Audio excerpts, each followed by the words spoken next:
And on behalf of the team,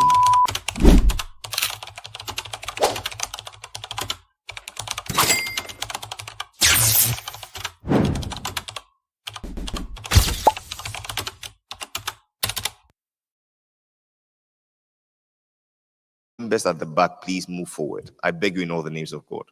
Just fill the seats in front so that we can get a good representation of the attendance. Thank you very much for your kindness. Please, all our members at the back, if you could draw forward. Thank you very much.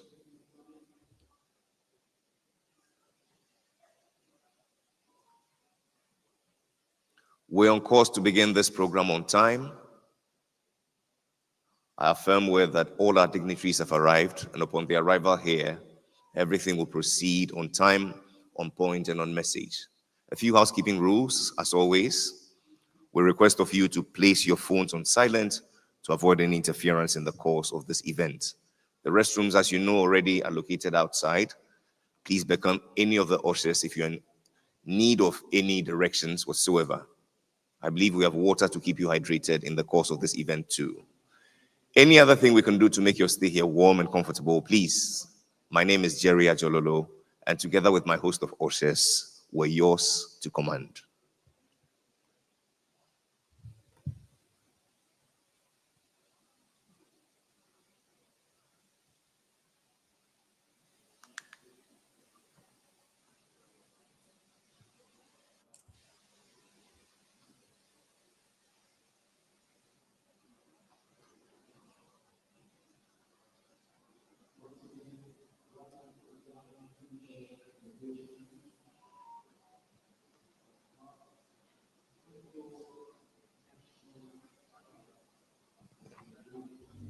Climb me high from the ground to the rooftop. The drums don't lie, they call my name. The rhythm's fire, fueling my flame. Hi, Nakode here, and welcome to Africa Discourse channel. Imagine a place where ideas flow freely, like the great rivers of our great continent Africa, where stories about innovation, growth, and then ideas that are painting and shaping Africa are being told. From the Cape to the Sahara, and then from the tech startups happening in Lagos to Nairobi, where the tech innovations are, ADC brings you the stories that matter, the conversations that are inspiring our generation, and then ideas that are transforming Africa. But hey, it's not always serious business here at ADC. We also give you the scoop into the latest trends happening around the continent, untold stories in Africa, and a large dose of fun and entertainment. Join us as we delve in, explore, laugh, share ideas, share stories, and maybe you can find your next big idea on Africa Discourse channel. Welcome to Africa Discourse channel. Catch up with us at www.discoursechannel.com and follow us on all our social media pages at Africa Discourse channel and get the latest scoops into the trends happening in Africa and news about Africa around the globe.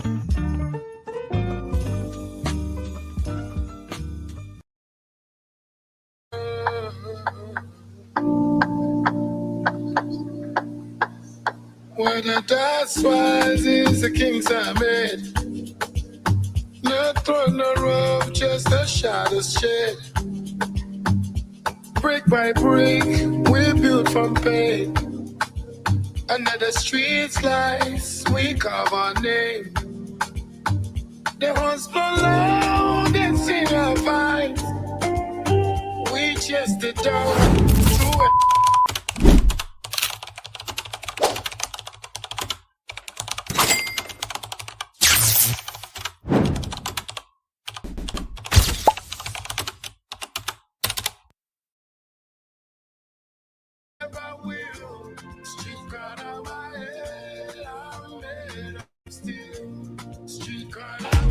Hi, my name is Manny, and I landed a job in tech products, a degree. This is how I did it. I'm very passionate about tech, but at some point in my learning process, I felt stuck. So I joined the ALX software engineering program, and after graduation, I am now working as a backend engineer writing systems at higher data. the one thing I realized very early on was what I'm learning in the ALX software engineer program and what I'm doing at Data are very similar in the sense of collaboration, what we do with code, and leadership. If you're feeling stuck, find a supportive community doing what you love, put yourself out there, and don't stop learning.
It's lies, we carve our name.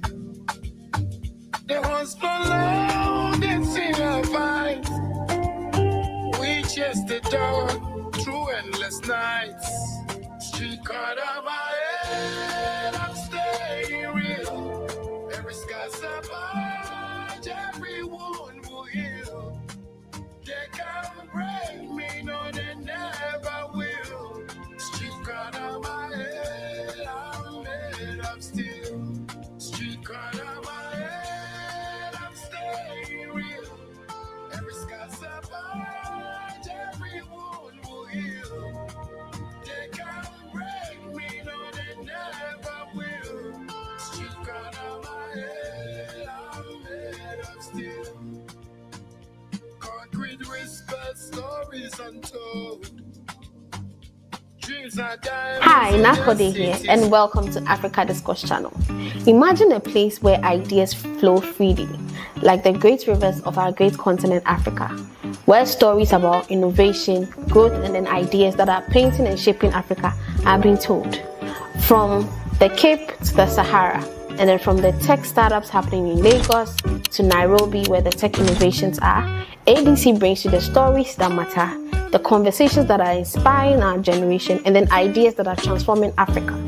But hey, it's not always serious business here at ADC. We also give you the scoop into the latest trends happening around the continent, untold stories in Africa, and a large dose of fun and entertainment. Join us as we delve in, explore, laugh, share ideas, share stories, and maybe you can find your next big idea on Africa Discourse channel. Welcome to Africa Discourse channel. Catch up with us at www.discourse.channel.com and follow us on all our social media pages at Africa Discourse channel and get the latest scoops into the trends happening in Africa and news about Africa around the globe.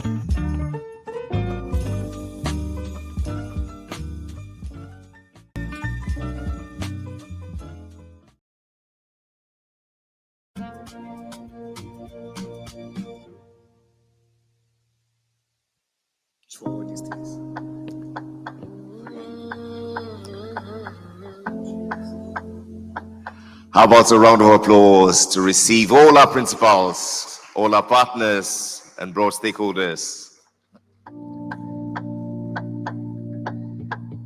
Where the dust rises, the kings are made. No throne, no rope, just the shadows shed. Brick by brick, we built from pain. Under the streets' lights, we carve our name. There was no love that's in our vines. We chased it down through endless nights. Street card on my head, I'm staying. If ever there was a soundtrack to stand for innovation, I believe it will be this one. If we can sing it together, that would be nice.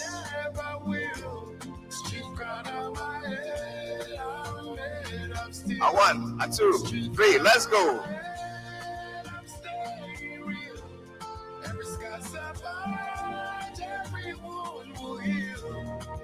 They can break me, no, they never will. Street card on my head, I'm made of steel. Let's celebrate the innovation that comes right from Ghana to the rest of the world. Shout out to the world. A round of applause. Without commitment, they say you'll never start. But most importantly, without consistency, you will never finish. For 4 consistent, successful editions of this summit, I believe the Ghana Hubs Network, Impact Investing Ghana, and the National Entrepreneurship and Innovation Plan are deserving of a resounding round of applause. 4 amazing editions of innovating, collaborating, and elevating conversations and action towards shaping a future of endless potential for our industry. Please, one more time, let's celebrate them. And so in the spirit of innovation, let me say a very good morning to you all and to thank you for attending to the call of our hosts, the Ghana Hubs Network, the Impact Investing Ghana, and the National Entrepreneurship and Innovation Program, together with all our partners, as we mark this 5th edition of the Ghana Digital Innovation Week, GDIW 2025. We're particularly touched by the presence of some broad stakeholders. Allow me to acknowledge with gratitude our guest of honor, representing the Minister for Communication, Digital Technology and Innovation, the Head of Innovations. Make welcome Mr. Emmanuel Ofori. Thank you for joining us. For our keynote speaker, he's represented by the Director and Head of Partnerships and Markets at the 24-Hour Economy and Accelerated Export Development Secretariat. Make welcome Dr. Ishmael Dodu. We receive with great delight a dependable partner, the Head of Development Cooperation at the German Embassy, Madame Johanna Klotz. Make welcome also the CEO of the Venture Capital Trust Fund, Mr. Michael Abe. Thank you. With joy, we receive a governance and inclusive growth lead for the UNDP, representing the UN Resident Coordinator. Make welcome Dr. Edward Foucault Amprichum. In the same vein, help me celebrate yours and mine, the wind beneath our wings, the CEO of the Impact Investing Ghana, Madame Amalate. How about a round of applause for the Cluster Coordinator, GIZ Ghana, Mr. Wilhelm Hugo. The Head of Project of the GIZ Ghana also joins us, Mr. David Roberts. Mr. Emmanuel Mumuni is the Program Component Lead at GIZ Ghana. Please, he deserves a round of applause too. And the Director, Innovation and Research, Caspar Campoli, also joins us. A round of applause. Together with you, directors and officials from the ministries, departments, and agencies, our development partners, captains of industry from the public and the private sector, distinguished delegates and exhibitors, our dear members of the press, ladies and gentlemen, we say accept the warm and generous welcome of GDIW 2025. Today's agenda is as rich as it gets. And here to lay the foundation through a presentation, ladies and gentlemen, is our very own chairman or chairperson of the Ghana Hubs Network. Would you please, with resounding joy, receive Mr. Yao Edu Jemfi.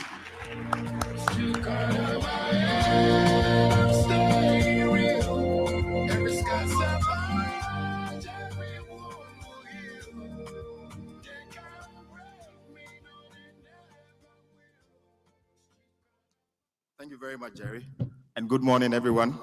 Let me lower this. So when we started, let's say now we are in the 5th year, 4 years ago, the idea was that the programs will be held here in this room in Accra. However, the host and partners, we sat down and engaged. We realized that we need to take this to the regions. To be able to truly understand the level of innovation and digital transformation going on, we needed to go to the regions and find out for ourselves. So one of the things that we did was to start with just 3 regions. Now we are in 6 regions, and I just want to share with you, very brief, because the details will come in later. Very brief highlights on what happened in the 6 regions this year. So our theme, as we know, is catalyzing for change, innovation and digital transformation at the center of Ghana's development agenda. The idea is that Ghana has a development agenda, but how do we leverage emerging tech? How do we leverage innovation and digital transformation to make that possible? And that's what we set out to do. So we started in the Western region. All of these programs were held the month prior to this one in October. So when we started in the Western region, the focus behind the main theme, the focus in the West was inclusive entrepreneurship and creative tech for young people. And so most of the ideas, the engagements, the exhibitions that happened there, and the panel discussions that emanated from there highlighted on this. And then also the second point of catalyzing local economic growth and global competitiveness. The idea was that how do you position the Western region as a go-to region, right? As a go-to region for catalyzing local growth, leveraging global competitiveness. And then we went to the Eastern region. In the East, we looked at the competitive and comparative advantages, but mainly how do you then drive digital storytelling and content creation, driving youth for change. Let's understand that these ideals highlighted or were the base for the host at the regions in the sort of the programs that were held. And then the second point was about innovation in media, transforming communication and education. We know that the Eastern region is a hub of education. The Eastern region is also a hub for content creation. And so this program sort of emphasized that. Then in the Ashanti region, we know the Ashanti region is a hub of culture. And so we looked at how is the interface of emerging tech and culture itself? How do we preserve cultural assets, leveraging emerging tech? How do we monetize cultural assets, for instance? Then also looking at emerging tech for entrepreneurship and trade. We know that the African Continental Free Trade Area Agreement is in place. Accra is the host. However, we know that in the Middle Belt, there's a lot of trade that goes on there. So how do we leverage emerging tech to position those in the Middle Belt, especially in the Ashanti region, to take advantage of the policies that are already available? In the Bono East, specifically in Techiman, as we know, is the breadbasket of Ghana. And so the idea is that how do we leverage emerging tech? How do we build capacity? How do you ensure that in Techiman, in the Bono East, areas around Kwame Danso and Kranzai, and where a lot of commercial farms are going on? We know that the 24-hour economy director is here, representative is here. You're looking at growing food for exports. So the Bono East becomes an area to look at.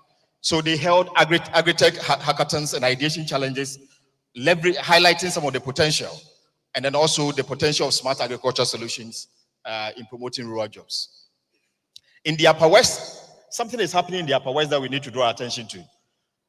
When we talk about making of vehicles, the idea is that it was only in the South, or maybe in Kumasi or Accra, but model vehicles are being made in WA, one that we need to look at. But it's all about inclusion, underserved regions, people who ordinarily will be underserved, leveraging technology and building the sort of solutions that are needed at this moment.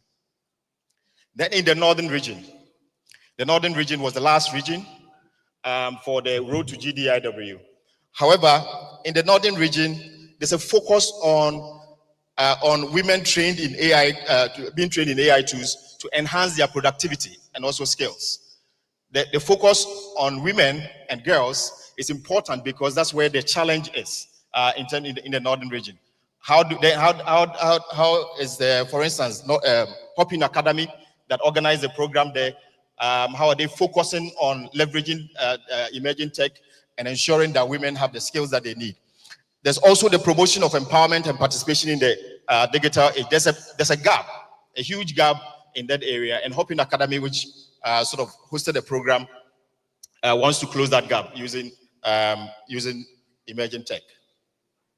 So let me say that in these six regions, starting in the Western, the Eastern region, the Ashanti region, Bono East region, all the way to Upper West and Northern regions, the idea was that the theme of this year's program is being localized to reflect the issues that are important to stakeholders in the regions. As we move along, we will bring on more partners. We'll bring on more partners, just in the regions, but also in Accra, taking them to the regions and expanding the program in the regions. I think that once we're able to do that, we'll get a lot more participation from the regions. Because the idea is that once the regions get on and start demonstrating what is possible with respect to leveraging of digital technologies and innovation, then we get to understand the potential of Ghana. Because the regions will give you that sort of a heartbeat of what happens in Ghana. And then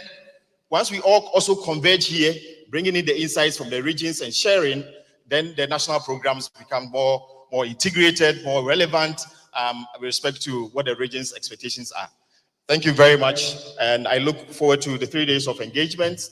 And a special thanks to our partners in the regions that made this possible. If we have Noni Hub, any representative from Noni Hub, just raise up your hand. We'll acknowledge you. Hoping Academy. So Noni Hub in the Upper West, Hoping Academy in the Northern region, Hyperspace in the Ashanti region, Media Below in the Eastern region, and then also the Upper Workspace the Upper Workspace in the Western region, and Agrico Hub in the Bono East region. Thank you very much for all the support, and I'll use this opportunity to engage you and endeavor that you engage further as the program wears on. A video will be showed later on what the whole regional program was about. Enjoy.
It's a build-up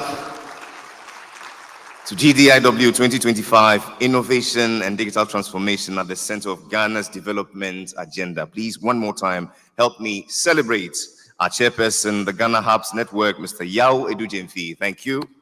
Oh, please.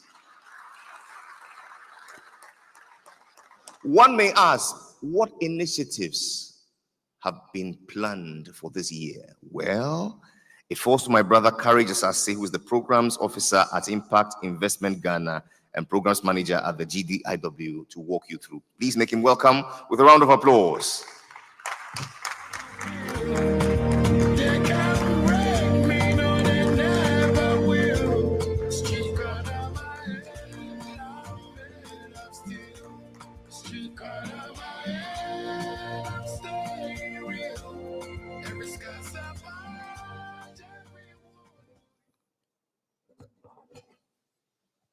Good morning, and I welcome you all to GDIW 2025. Today, I'm here to talk about our initiatives, conference initiatives of what we plan to take you through for the year 2025, what happened last year, last 2 years, and the main focus for this year. My job is to take you through the plan and programming for what we've designed for this year and expectations for the 3 days of our stay from now till Friday. So GDIW is a platform designed for collaboration to drive action for the digital innovation and the transformation ecosystem in Ghana, as we all know. What are the objectives of this particular platform? We set out GDIW to be able to identify a common national vision that is able to drive Ghana's digital innovation ecosystem and generate interest with prompt and concrete action. We also want to celebrate and showcase initiatives that accomplish Ghana's digital innovation ecosystem. And finally, we want to stimulate a mindset shift among Ghanaians so that citizens can be able to encourage them to be able to drive change and innovation. Now, what is the theme for this year? This year, we are looking at how we are able to connect innovation and digital transformation to catalyze for change. So the theme for this year is innovation and digital transformation at the center of Ghana's development agenda. We are looking at a program where innovation is not run in silos, digital transformation is not run in silos, both are connecting towards the job mandates of this new government and the country. What have we done so far in terms of our collective impact? This is the 5th year programming for GDIW. We started in 2021 and we are in 2025. What has been the achievement or impact so far? So in 2021, that's where it all began. We had over 15,000 participants nationwide. As Yao mentioned, there is the road to GDIW and then there's a national GDIW, all in one programming. We have over 200 curated sessions from 2021 to this year. We also have over 200 local businesses that are supported through our exhibition programming. And then we have over 500 plus international voices joining the digital story of Ghana. But one key important information is that we also have policies that were set out from the platform. Now, the key features of our plan for this year. What is the main plan for 2025?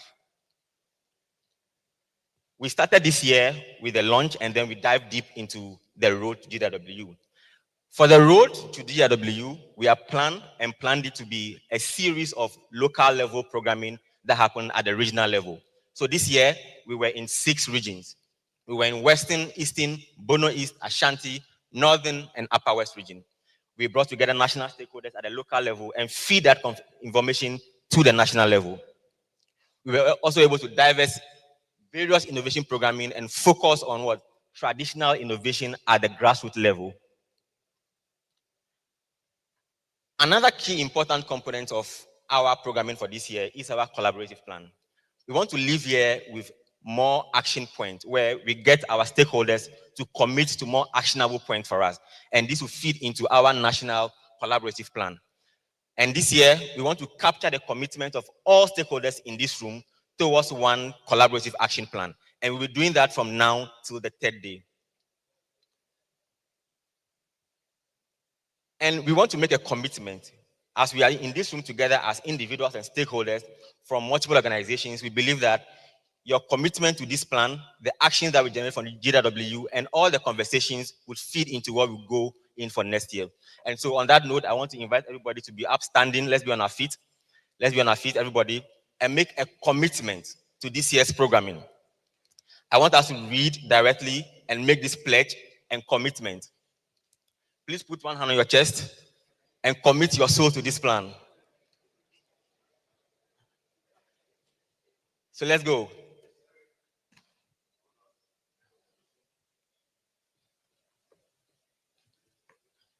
So we've designed a small app for your phone so that you can do this pledge. It's a black box with a hole in the middle. Please take out your phone. You see the app. Have you seen the app? It's your camera. So place the camera on yourself, a video, while you recite this. Courage, where's your phone? Abe, go and get it. Let's do it together. The hashtag is hashtag GDIW, and another hashtag, hashtag GDIW25. Courage. And so we're sending this message to the whole world that we've made this commitment to be a movement bigger than apartheid.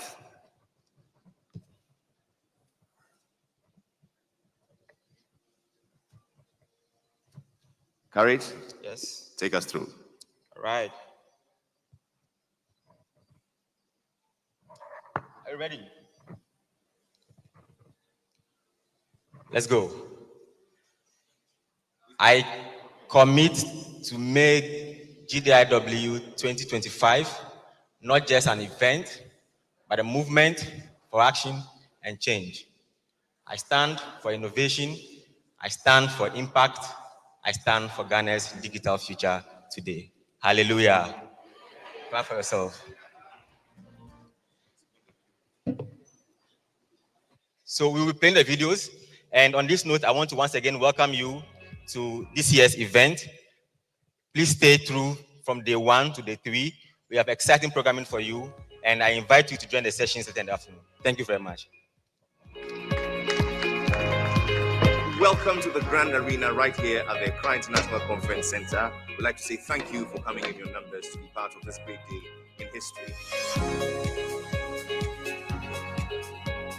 The Ghana Digital Innovation Week, GDIW, is the first of its kind to ignite, co-create, develop, and transform. It's very exciting to take part in today's event. Brilliant opportunity for shaping the vision for Ghana's digital economy. It was very clear to us that the path of digitalization and innovation was very important for Ghana. I see a continued need to uphold the collaborative nature of this partnership.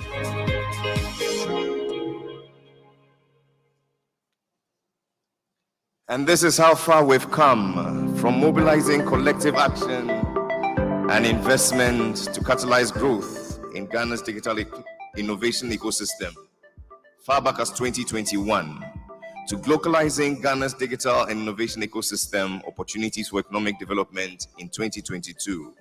In 2023, we got together to innovate, collaborate, elevate by shaping a future of endless potential.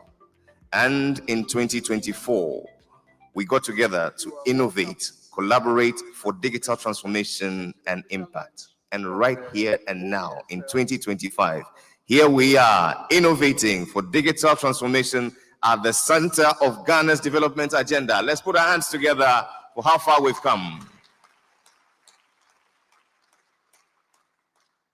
And so today we stand together as one united family, united by innovation, thanks to the German government and the German Development Corporation, which has been with us for the past 50 years, assisting us to scale and to achieve tremendous gains in our digital economy. Here to speak to us on behalf of the embassy is the head of Development Corporation. Would you please make welcome Johanna Klotz.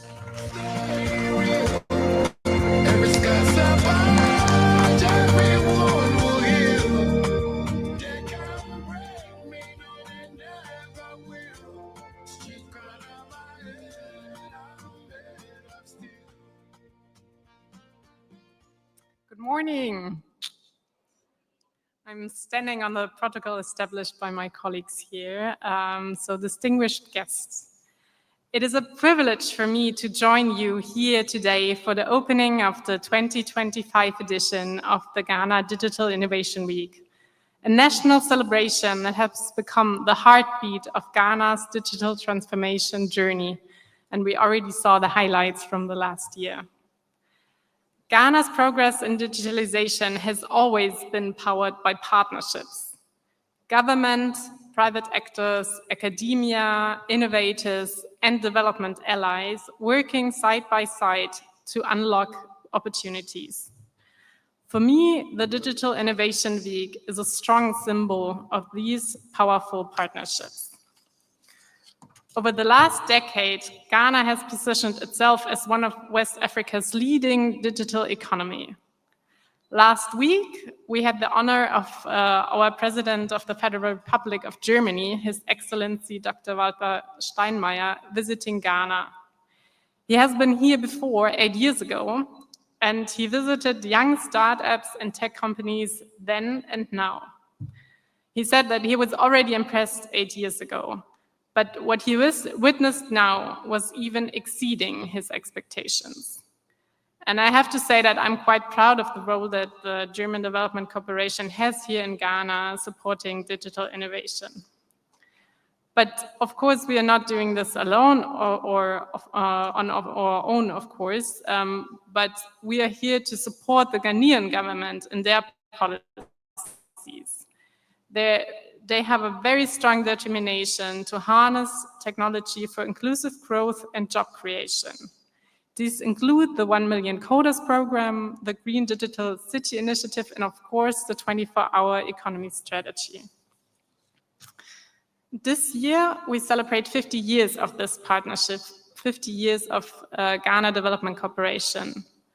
Over the past 5 decades, this partnership has continually evolved to reflect Ghana's national priorities, from early collaboration focusing on fresh water and infrastructure, to today's joint commitment to innovation, digitalization, and youth employment.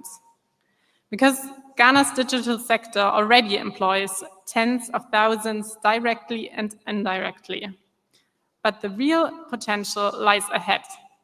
Emerging industries from agri-tech to fintech, health tech, and creative media are creating the next wave of decent jobs for Ghana's young population.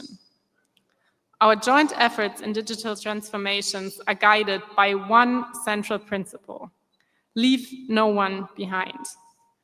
Ghana's innovation story is strongest when every citizen, women, men, youth, persons with disabilities, entrepreneurs in urban centers here in Accra, but also artisans in rural communities, when everybody has access to the same digital opportunities. This is why ongoing cooperation focuses on digital literacy and training in digital marketing, coding, and e-commerce skills to expand employability and self-employment for a wide range of people. This is why we also focus on support for women entrepreneurs with tailored mentoring and digital coaching. And this is also why we want to bridge the urban-rural divide in digitalization. As we mark this 50 years journey, we do not only celebrate history, but we want to build momentum for the future, to continue learning, co-creating, and investing together in the next generation of ideas and solutions emerging from Ghana's vibrant innovation ecosystem. Because all of these achievements point to one truth: no single actor can drive digital transformation alone. Ghana's innovation system thrives because of its partnerships between ministries, regulators, startups, investors, universities, and communities. And the Ghana Digital Innovation Week embodies this spirit of collaboration. It is more than just a conference. It's a movement of doers, of dreamers, of problem solvers, united by a shared belief that technology should create opportunities for all. With this, I wish everyone a successful week of dreaming, of doing, and of networking, to form new partnerships that will carry Ghana's innovations into the future. Thank you.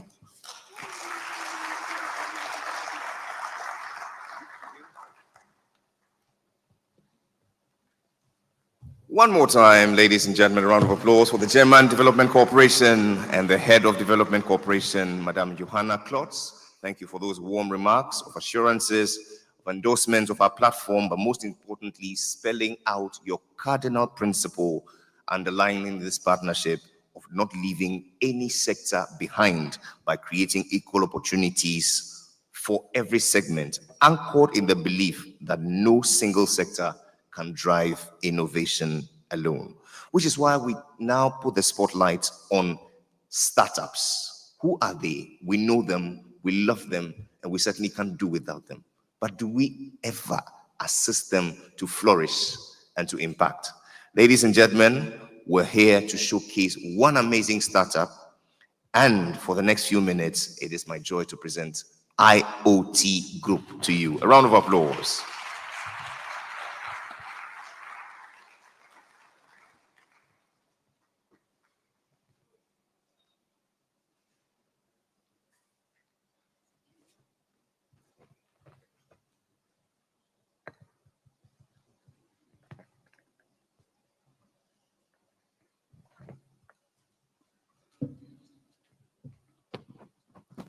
Good morning, everyone. Good morning, everyone. I hope you're all excited to be here this morning. Right.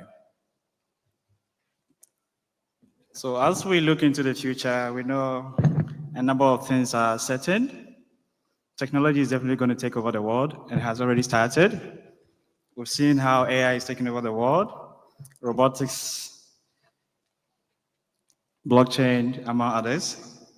So we need to also rethink our future on how we can leverage on these technologies to build a better future for us all.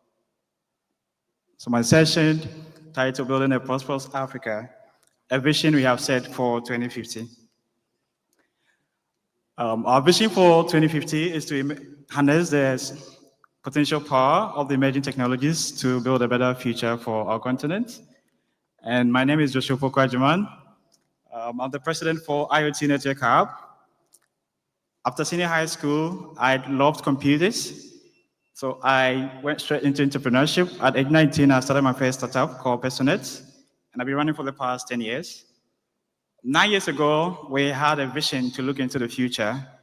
9 years ago, nobody was literally talking about AI, robotics, and the likes. And today it's all over on our phones. Whether you like it or not, you have it. Whether you use it or not, you have it. And that's where we're going with the future. Right. As we look into African population growth, you could see that by 2050, we're going to be the largest population in the world. Population of 2.4 billion, representing about 25% of the world population.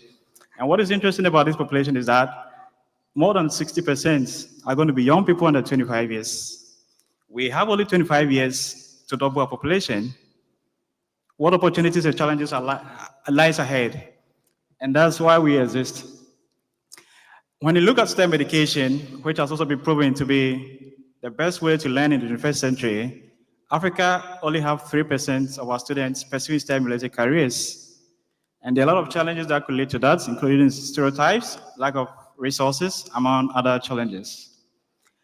We also have an army of what we call emerging technologies going to take away a lot of jobs. I'm sure we've already seen that. Now we have agentic AI who could literally do a lot of things that humans were capable of doing, meaning we're not going to need a lot of human beings doing a lot of works, some works.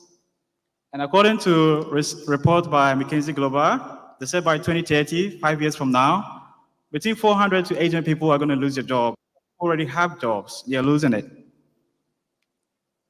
Then when we come to research and development, where usually innovation is spent out into commercialization to create more jobs, Africa contributes only 1.1% to the global research. So when you look at these three big challenges we face, a large population growth, lack of quality education, lack of researchers to help us solve the problems we face, then there need to be something that needs to be done. And that's where we started IoT Network Hub. We foresaw that with these technologies, we could solve a lot of the challenges we face as a continent. So as an organization, our core purpose is to explore emerging technologies to solving problems and building a better future for us all. And we do that through these three main approach. Our community building, we have a large community across over 20 African countries with over 50,000 membership. We build human capacity and we do research, innovation, development. When it comes to community building, most of our activities include our chapters we have across the university campuses to the regionals to the African countries. We do organize what we call the IT meetup. It's a monthly meetup. It's free for everyone to come and learn. And we've been doing this for the past 9 years, every month. These are images from some of our events at our meetup. So our goal at our meetup is to bring these technologies to your exposure, just like we've seen at our booths everywhere today. Exposure, we believe, help influence your interests and spark direction for you to build a career. So we have this set up. We offer practical workshops, and a lot of our speakers today have been facilitators at our events as well. Right. The second pillar we look at is the human capital development, where we look at building the capacity of the young people from STEM education to digital skills, among other use cases that is relevant for the future. And we just had this program last couple of months. It was a vacation program for junior high school students. They go through 5 weeks intensive training, and when they're done, able to build innovation. And these are students between the age of 8 to 13. We also have a program we run every year across the country that empower young people to innovate across the country every year. And these are some innovation junior high school students are building across the country. Then we have launched a TV show that brings STEM education to millions of people across the country, so that those who can have access to the STEM lab and teachers to teach them, they could watch TV, get a kit, and practice as well. And when it comes to climate and sustainability too, we have been able to do a lot of projects along the line where we convert plastic waste and other things to useful products. And these are some products that were converted from waste into this useful product. From the bin and all that were made from plastics. Then we have a hackathon program, which we're going to have a hackathon here tomorrow. We invite all to come experience with no prior knowledge. You come in, you learn a skill and build something within a few hours, in 3 hours. Then we have a DIE program, a program that we have launched with the British Council, funded by the British Council, to train unemployed graduates in 8 weeks and help them find jobs. We are happy to have our first cohort here with us. 80 of them are here with us to share their experience as well. So as we're wrapping up on our innovation, it's been a long journey. During COVID, we built a lot of innovation to fight COVID. We had a chance to exhibit in the first GDIW, where we met the vice president at the time. Afterwards, we got featured by United Nations magazine for the innovation we built. Then GDIW 2022, we had the opportunity to bring a robot that we were working on at the time to showcase. And this robot could understand our language and communicate. Then on the third year, we built a Santua. Our concept was to build a humanoid robot here in Ghana. And that too happened. And then on GDIW 2024, we have Sira. Sira was an educational robot we brought, also built here in Ghana, 3D printed. Yeah. So some of the outcomes that we have enjoyed over the past 5 years at the GDIW include the fact that we're able to validate our prototypes, get feedback, and get interest, partnership, and also made a lot of sales. And as we speak this morning, we've sold 10 products this morning at the booths as well. And this is products that were developed through our exposure here. This just happened 3 years ago, and within 36 months, we've sold over 4,000 units. We've been able to impact over 10,000 learners. We are piloted in 7 African countries. Among others, and just last week, we got featured by BBC News on our product and innovation as well, among other things. So this is how the journey started with robotics. The goal was to find local materials to build a robot, and we started with the first wooden device over there. Then it had to be evolving in our lab, trying to figure out how to build it. Some recognition we have include that. Yep. And some partners we work with also include that. So as we look into 2057, Ghana will be 100 years. the question I want to ask you, what kind of Ghana you want to see when Ghana is 100? We have a vision for what Ghana should look like when Ghana is 100. And it's a future we are working all together to ensure that we can build that. And it's something that is going to happen. So as I'm wrapping up, I want to challenge you all and ask you, if not now, then when? If not us, then who? Can we all please say that together? If not now, then when? If not us, then who? Now, I'll wrap up with a quote that says that the future belongs to those who can imagine it, those who can design it, and those who can execute it. And it isn't something that we have to wait, but something that we have to build. And if we want to see this future happen when Ghana is 100, we need to work together. And that's why I believe that this platform serves as a catalyst to bring us together, to look into the future and build the future that we want together. Thank you. So we have built a robot here, right here in Ghana. We use 3D printers. And one of the research projects we're doing is to convert plastic waste, which is a very big problem, into filaments that can be used to print robotic parts for education. So our robot here, he's called Flexi. And Flexi is a wellness instructor. So I know we sat for too long. Flexi is going to help us do some little stretching.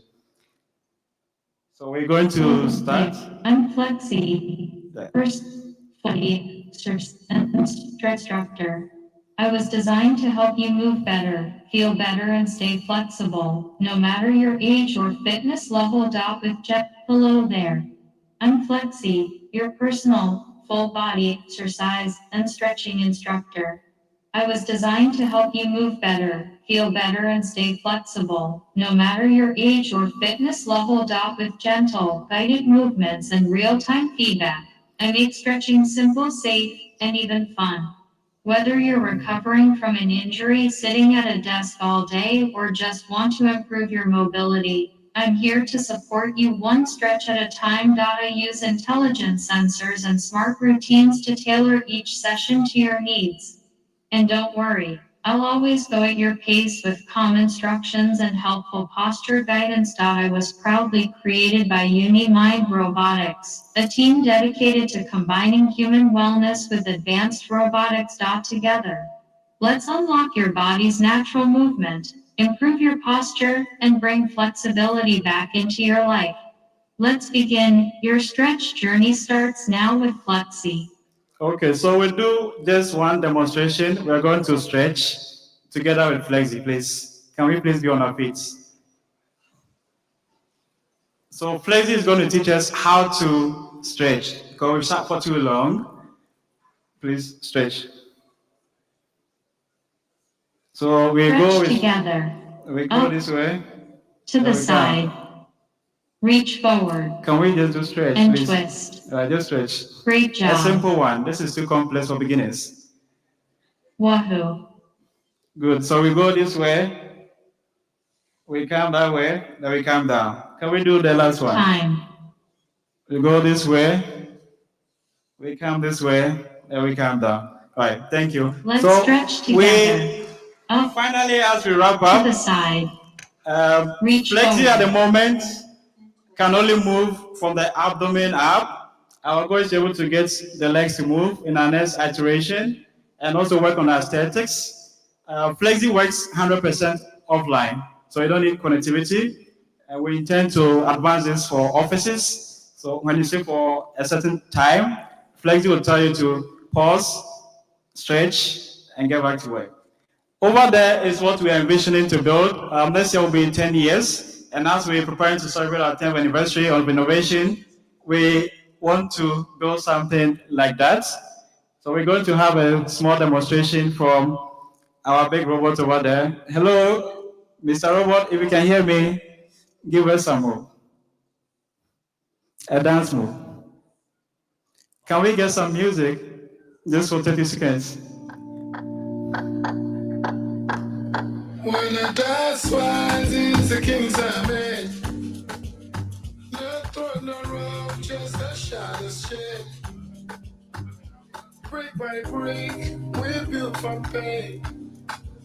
Under the streets lights, we carve our name. There was no love. down through endless nights. Street cut out my head, I'm staying real. Every sky survived, every wound will heal. They can't break me, no, they never will. Street cut out my head, I'm made of steel. Street cut out my head, I'm staying real. Every sky survived, every wound will heal. They can't break me, no, they never will. Street cut out my head, I'm made of steel. Concrete whisper stories untold. Dreams are diamonds in the city's gold. Ladies and gentlemen, it's official. The street crown for innovation certainly goes to Joshua Pokwajiman and the IoT group. How about a round of applause? Congratulations on such a masterpiece. Here's to celebrating our startups for pushing constantly boundaries of what is possible. We salute you for creating new opportunities and products, services that make our lives better. Ladies and gentlemen, one more time, a round of applause. And since Superman could go to Otumfo during Akwesidai, I believe this robot will go next time. Please. Thank you very much. We ask a very simple question. How does the United Nations come in this equation? Well, over the past few years, the UN has spearheaded numerous interventions by promoting not only solidarity, but sustainability and science in their quest to achieve the SDGs, which aim at also ensuring that all people enjoy peace and prosperity by 2030. We're particularly glad to receive the remarks of the UN resident coordinator delivered to us by the UNDP lead for governance and inclusive growth. Would you please make welcome Mr. Ziad Should Hurry.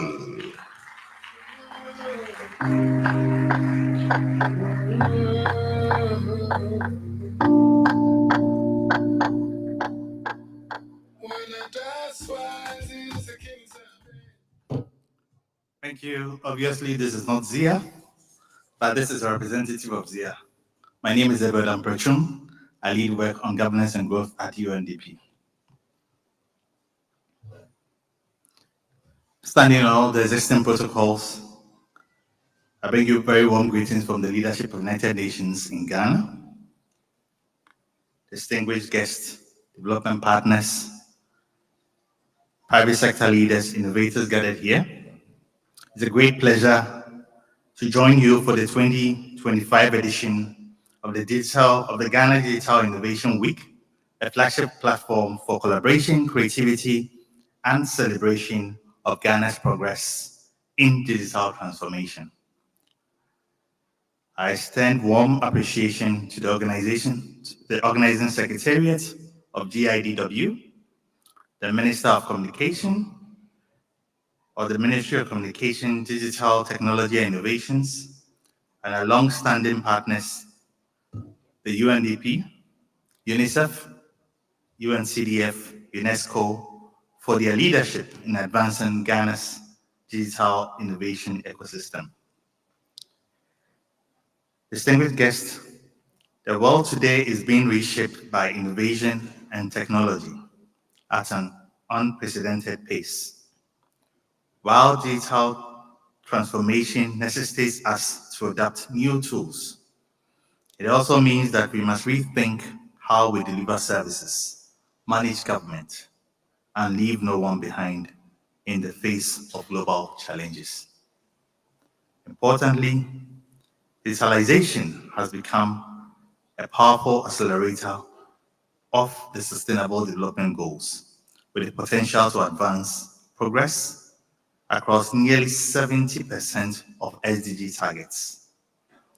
Through improved connectivity, data, and digital solutions, countries can expand access to quality education and healthcare, strengthen climate resilience, and foster financial inclusion, among others. Likewise, Innovation holds the key to unlocking Ghana's potential for inclusive and sustainable development. Improving access of enterprises to digital skills, financial services, and market opportunities is critical for driving sustainability growth in businesses in Ghana. The theme for this year, catalyzing for change, innovation, and digital transformation at the center of Ghana's development agenda, reflects our shared vision that innovation and digitalization must be national enablers, integrated into every sector of our development to accelerate progress towards SDGs and strengthen Ghana. The UN Resident Coordinator's Office plays a central role across the entire UN system. That is why this presentation covers all the work of the entire UN. Our main mandate is to support the UN family in working together towards a common goal aligned with Ghana's national development priorities in the UN Development Cooperation Framework. Facilitating coherence, collaboration, and partnership across the UN, government, private sector, academia, and civil society. The UN SDCF, as I mentioned, consists of three main priorities: inclusive and sustainable economic growth and transformation, accessible, equitable, inclusive, and sustainable quality basic services, and durable peace, security in Ghana and the sub-region. Digital transformation and innovation cut across all priority areas. The UN focuses on increasing the quality and reach of government services, enabling increased productivity, efficiency, and business development, as well as addressing the barriers to learning and improving skills, as well as access to basic services. Within the UN family, several agencies are jointly advancing innovation and digital transformation in partnership with the government of Ghana and development partners. Through a joint program funded by the EU on leveraging digital ecosystems for increased MSMEs productivity, led by UNDP, UNCDF, and UNCTAD, working together with the Ministry of Trade and Industry. The UN supports over 25,000 youth, mainly young men and women-led businesses through digital skills, financial access, and e-commerce development. This partnership seeks to remove barriers such as limited capital and low digital literacy, strengthen Ghana's MSME ecosystem, and promoting investment in the digital economy.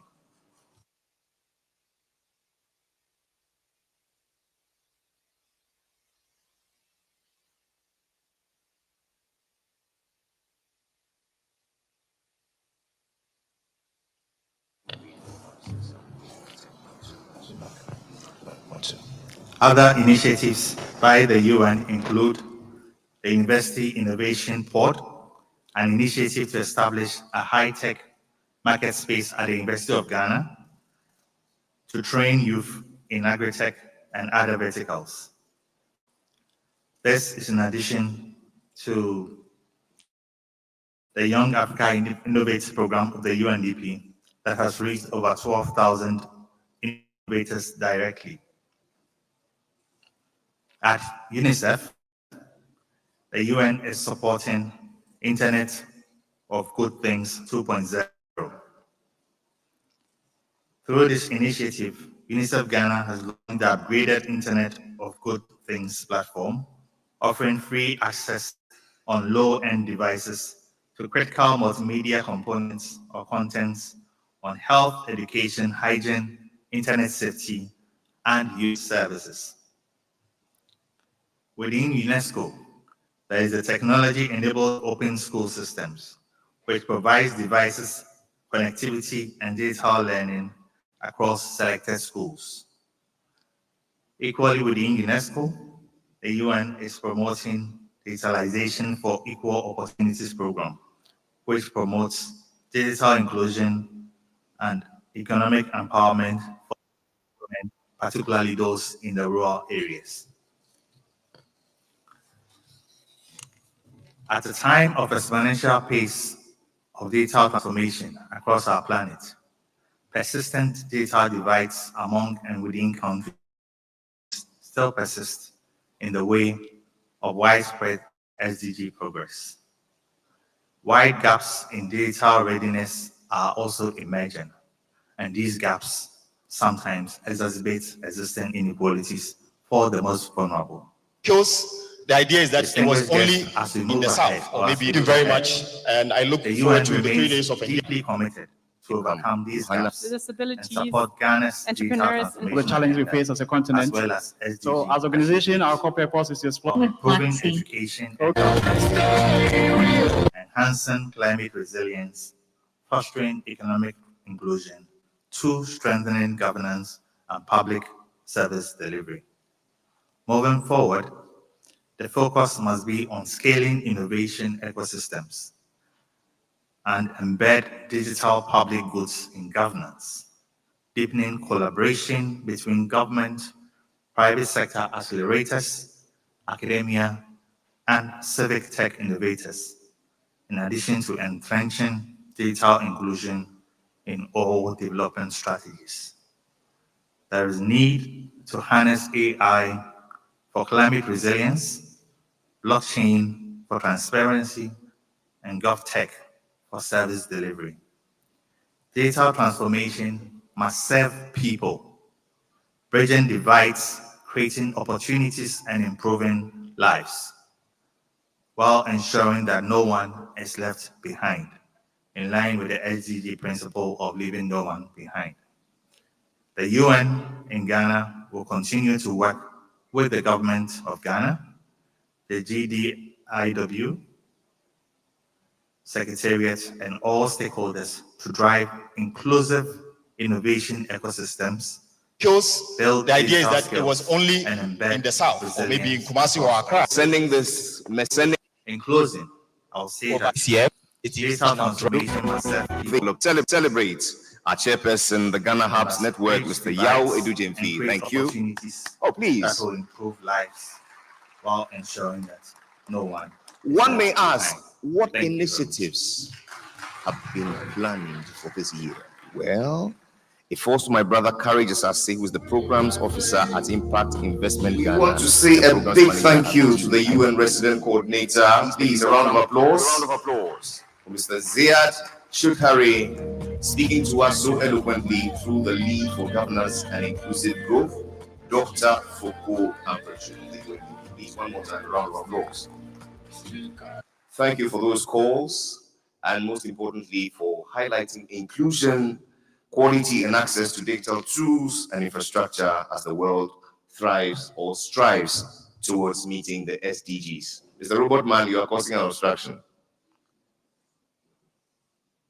I'll quick pay attention. It reminds me of some woman in my church. At somebody's wedding, you think she's the bride. Charlie, I wonder what she will do at somebody's funeral. She will want to be the corpse. Lie, lie. But please, a round of applause. It's interesting, robots need man to help. Oh, Charlie. The world no balance. But as the UN is making all these commitments, the question we ask is, what is the government of Ghana doing? Somebody say resetting. Oh, come on, say it like you believe in the government of Ghana. Resetting. That's the spirit.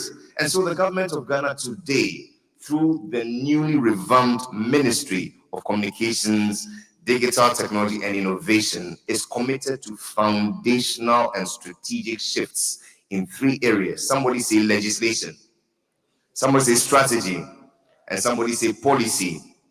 It is their belief that these 3 steps would set the tone for a more controlled, secure, and sovereign digital future for Ghana, thereby positioning data as a key national asset ready to unleash a digital and innovation climate. Ladies and gentlemen, speaking on behalf of the minister today is the Director of Innovations at the Ministry. Would you please make welcome Mr. Emmanuel Ofori.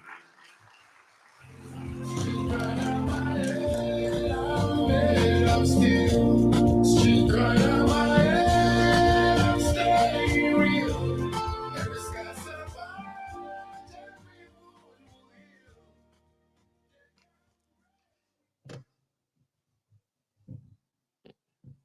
Good morning to you all.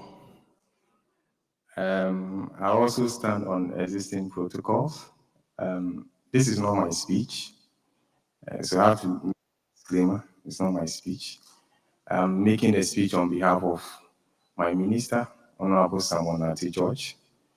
And so I'll go straight into it. But he would have wished to be here. The team paid a courtesy call on him about this program. He was happy about it because it's supporting what we are doing. We need to celebrate the little achievements that we make.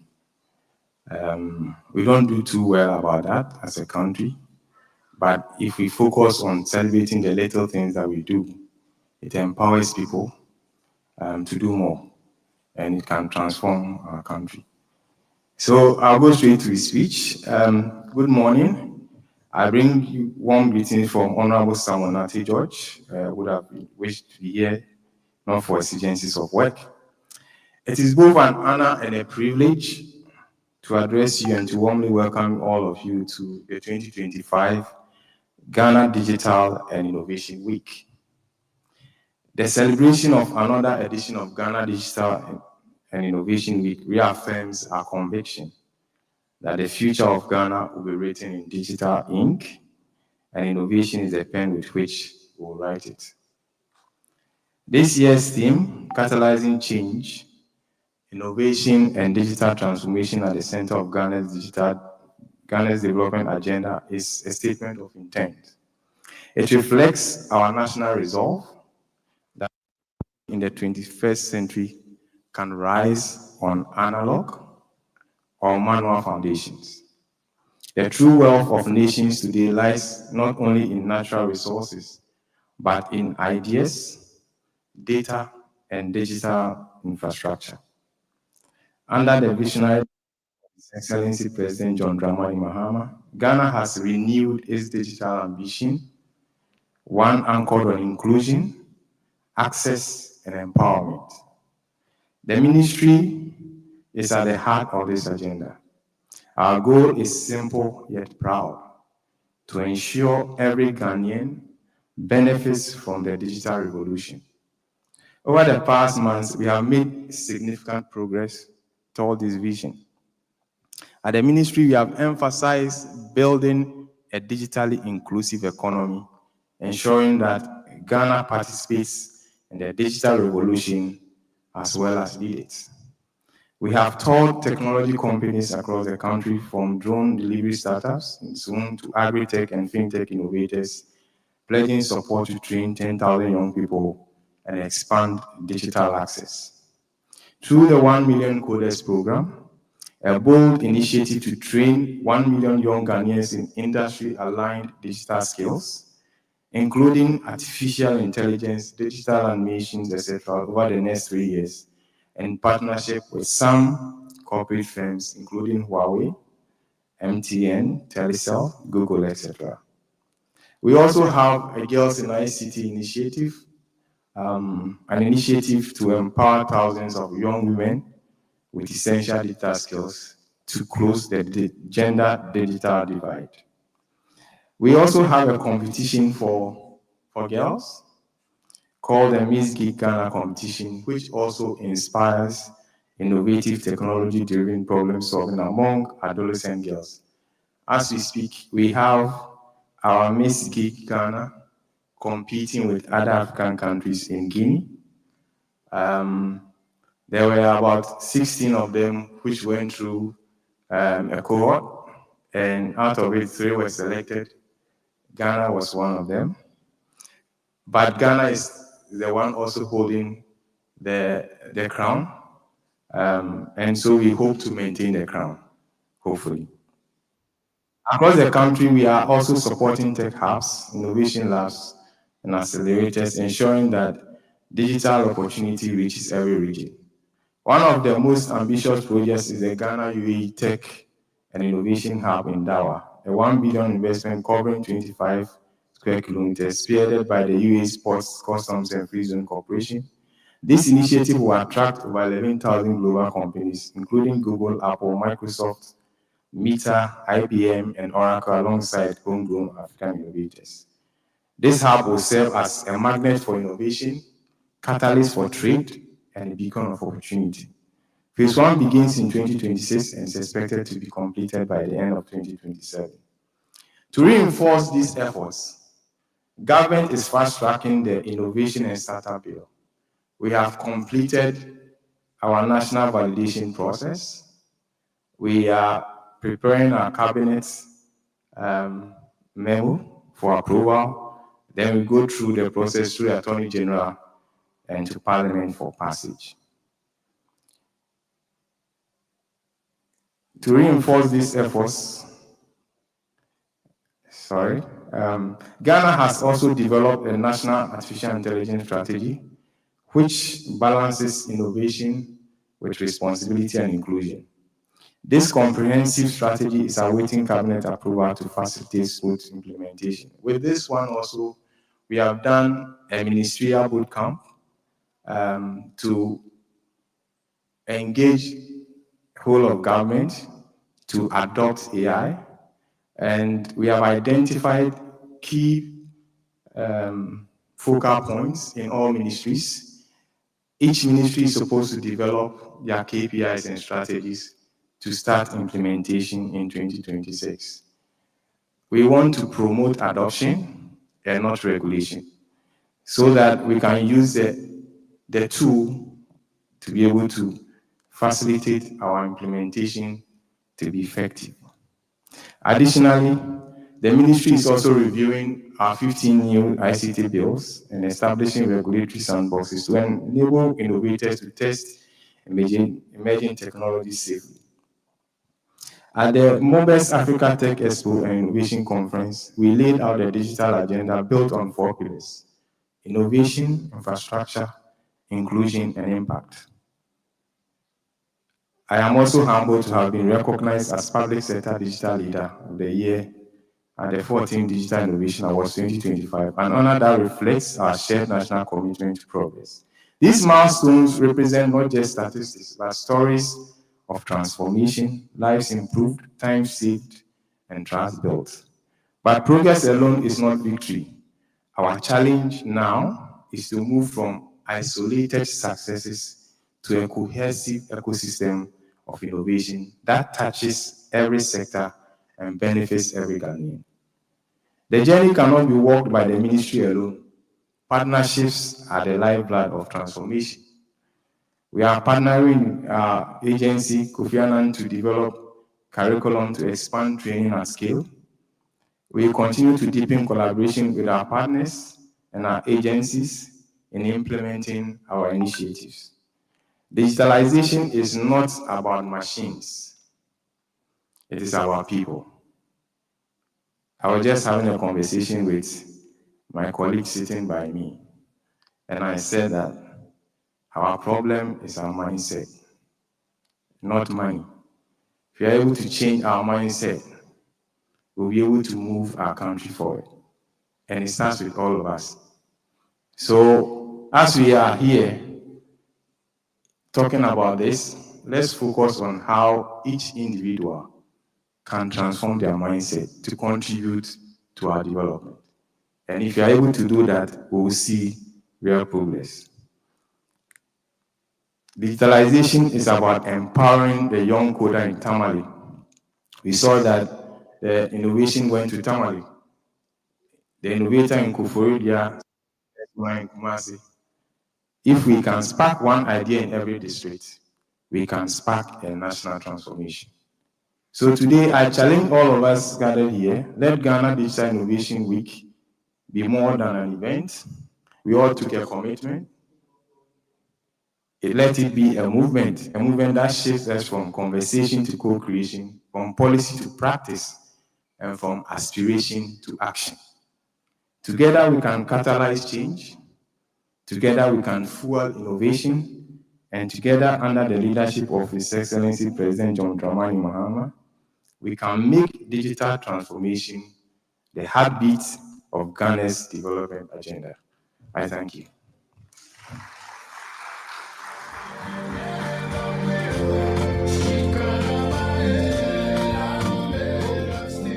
The wise words of the Honorable Sam Nete George, MP for Ningo Pram Pram and Ghana's Minister for Communication, Digital Technology and Innovation. Please, one more time.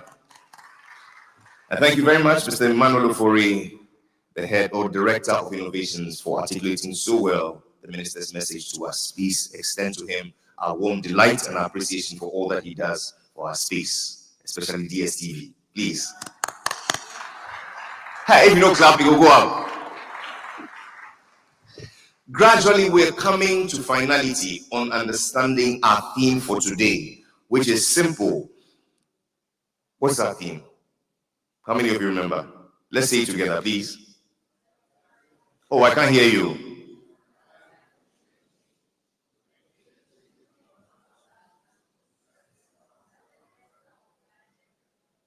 So we've heard from our partners, we've heard from the UN, we've heard from the ministry. Now we get to hear from a very important stakeholder, those who have the money. Thanks to the Venture Capital Trust Fund. Ladies and gentlemen, the CEO will give meaning to our theme. Welcome, Mr. Michael Abe.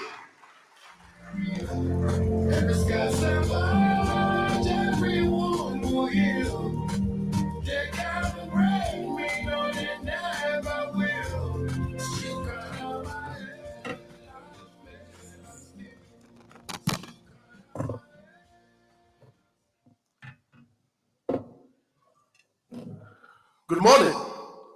Oh, sorry. Yes, it's morning. Before I begin, I think it is important to let Joshua from RET know that venture capital would want to officially register to be the first office to patronize Flexi when Flexi begins to fully roll out. Good morning, distinguished guests, partners in innovation, ecosystem enablers, and friends of Ghana's digital future. I deem this an almost privilege to speak to you today at the Ghana Digital Innovation Week, a landmark gathering that celebrates progress, collaboration, and the limitless potential of Ghana's digital transformation journey.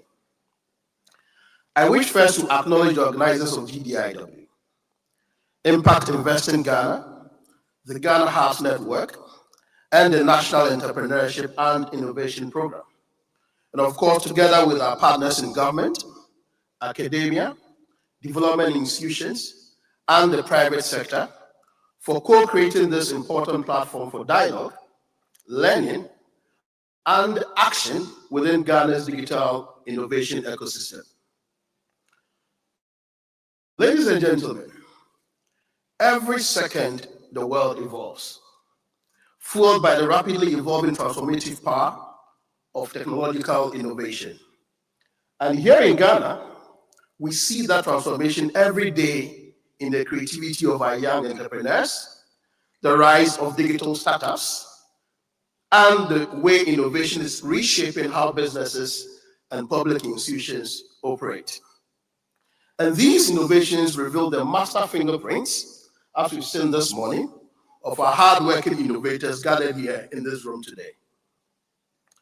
There is no iota of doubt that this gathering represents Ghana's, again, future and that of Africa. A gathering that does not only celebrate successes, but fundamentally redefines the next big wave in technological innovation, scale, impact, and sustainability for many years to come. The Venture Capital Trust Fund believes in this shared future. For the past 2 decades, the Trust Fund has unlocked growth and opportunity through the provision of catalytic and risk capital for startups and businesses anchored on trusted partnerships and innovation. Friends, as you may be aware, the Venture Capital Trust Fund has been designated by His Excellency, the President of the Republic of Ghana, John Dramani Mahama, as a key implementing partner of the government's 24-hour economy strategy. In collaboration with the 24-hour economy secretariat, we are already working to establish a fund that would provide the necessary patient capital to businesses seeking to leverage opportunities under the policy. And I can assure you that the digital innovation and infrastructure will feature prominently in our strategies and policy design. As a significant and strategic enabler of Ghana's digital future, we agree with our innovators and entrepreneurs gathered here that operational excellence today must be driven by digital transformation, not just as a, but as a culture that shapes how we work, invest, and impact communities. Friends, as part of the ongoing strategic reforms and operational enhancement at the Venture Capital Trust Fund, with emphasized priority on domestic capital mobilization, we are leveraging our expertise and understanding of both the opportunities and challenges of building digital businesses in Ghana to assist us de-risk your innovations, connect you with emerging fund managers who understand your business models, and ensure that Ghanaian digital solutions scale to meet Ghanaian challenges. This commitment is clearly reflected in our investment strategy under the Technological Innovation Fund of the Ghana Digital Acceleration Project, a World Bank-supported initiative being implemented in partnership with the Ministry of Communications, Digital Technology, and Innovation. The fund, which is scheduled for launch in 2026 next year, will provide specialized finance to support early-stage digital enterprises and climate-smart innovations across the country. Again, with our 1-to-5 leverage ratio, meaning for every 1 Ghana cedis we invest, we mobilize 5 Ghana cedis in additional funding. We have initiated business collaboration discussions and deals with actors in Ghana's pensions and insurance industry for increased investments.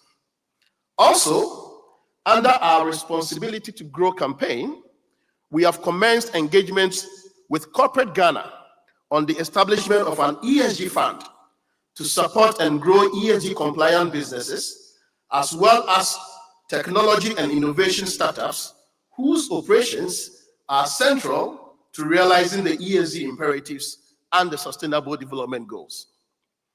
We are of the firm conviction that mobilizing domestic capital will not only deepen our financial ecosystem, ensure that the returns of Ghana's digital economy remain in Ghana. But of course, while at the table of conversations exploring further domestic capital opportunities to power Ghana's digital future, we must be guided. And I'm happy Johanna mentioned this, and one of the speakers as well. And it must not be lost on us that this transformation leaves no one behind. Our women, our fellow Ghanaians living with disability, and underserved communities must all have access to the digital tools and opportunities shaping Ghana's future. At Venture Capital Trust Fund, we place strong emphasis on inclusivity as a core principle and a key criterion in selecting services and evaluating competing investment opportunities. And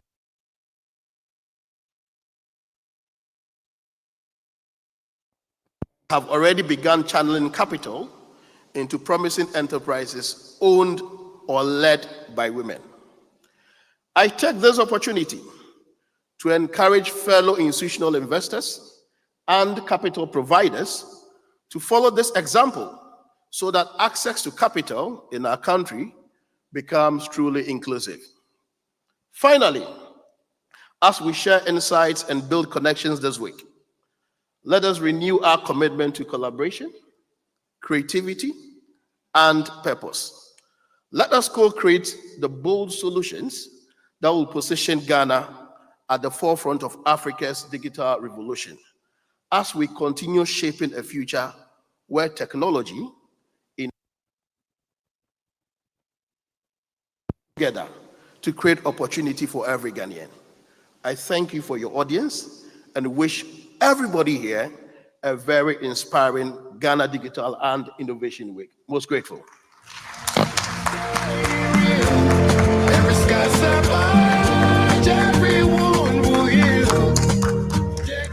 And he has, with purpose and conviction, as the Member of Parliament for the Venture Capital Trust Fund, please put your hands together for the CEO, Mr. Michael Abbey.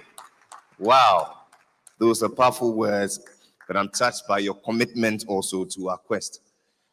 You've been hearing a theme ringing through all the conversations, leaving no one behind. We mean this, and that's why we want to demonstrate it to you in practical terms. Ladies and gentlemen, put your hands together for the dramatic arts as they showcase to you digital innovation.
Ilangalia puma ngase matafeni, izwila magugu lishaya imoyeni, zihamba njengabazalwane, ngothando olungapheliyo. Ngibuyela kini, ngaphansi kwezintaba, ngobukhona bakho.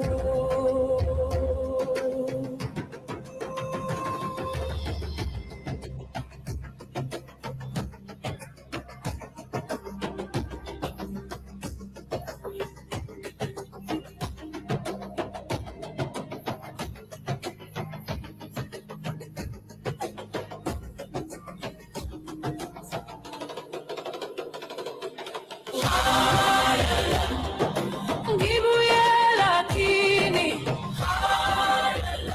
ngaphansi kwezintaba,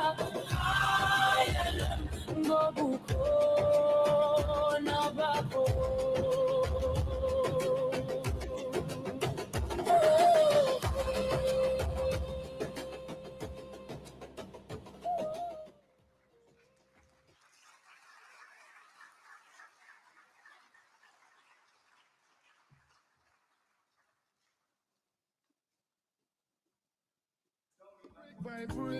At play. Please put your hands together for the dramatic arts once again. Wow.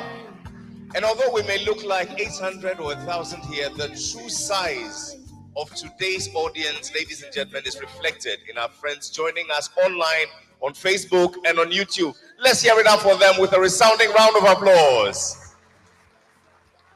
And so if you're joining us on Facebook or on LinkedIn, we want to welcome you to the GDIW 2025 right here at the Accra International Conference Center. We're here talking about a very important aspect of our economy. We're here, ladies and gentlemen, dwelling on innovation and digital transformation at the center of Ghana's development agenda. Just gone by were a few remarks from some of our stakeholders. I just want to engage you, our audience, on your expectations as we bring finality to the theme that we're reflecting on. Senior, your name, your organization, and your observation so far. I'm James Amokranchi, a technical advisor from GIZ. So far, I've been impressed with the presentation. The first presenter with the robotics, they've made so much strides, and I'm looking forward to interacting with similar participants with similar ambitions to gauge the scope and see how far we can take this. Nice one. What have you heard and what haven't you heard, and what do you expect to hear, Madam? Hey, my name is Angela Arthur. I'm expecting more. I'm expecting to know more about innovation and digital transformation. This is my first time this year. Yeah. So that's my expectation. Thank you. Lovely. Are there any students from SHS? Secondary schools? Where are they? Oh, please, a wave. Let's see you. Nice one. Which school? There's only one school in Ghana right now, Mauli School at 75. Charlie, we take all. Which school? Laboni. What have you learned so far? Share with us. Please, I'm Kumsin Sylvester, and I've learned how AI and artificial intelligence is going to help the world so far. Yeah.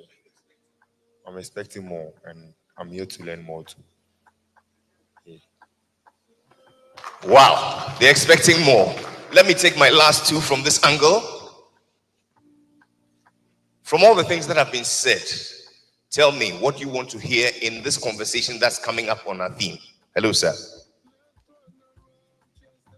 Thank you very much. I want to see how innovation and technology can be used to move Ghana to the next level. That's before 2057, as was said earlier on. Thank you very much. I'm head of IT at the Fisheries Commission. Right. So we take the last one from the front and then we delve into our conversation. Hello, Mom. Share with us what have been your observations and what do you expect from the coming session? Thank you. My name is Soindrila Das. I am the co-founder and CEO of G Clinics. We're actually based out of Ireland and we are launching in Ghana. So this is my first time in GDIW. Super excited for all the speakers and really learn about the Ghanaian ecosystem and see how we can catalyze this revolution from our side. We are building in digital health, and we really hope to make an impact for the Ghanaian healthcare system and the ecosystem overall. A round of applause for all our contributors thus far. Somebody say 24-hour economy. Oh, please say it with conviction. 24-hour economy. How does it fit into this theme that we're reflecting on? Today, we are pleased to be joined by a senior colleague of ours from this office. With joy in our hearts, we receive the Director and Head of Partnerships and Markets at the 24-Hour Economy and Accelerated Export Development Secretariat, who is speaking to us on behalf of the Presidential Advisor on the 24-Hour Economy, Mr. Gusi Tano. Would you please make welcome to deliver the keynote, yours and mine, Dr. Ishmael Dodu.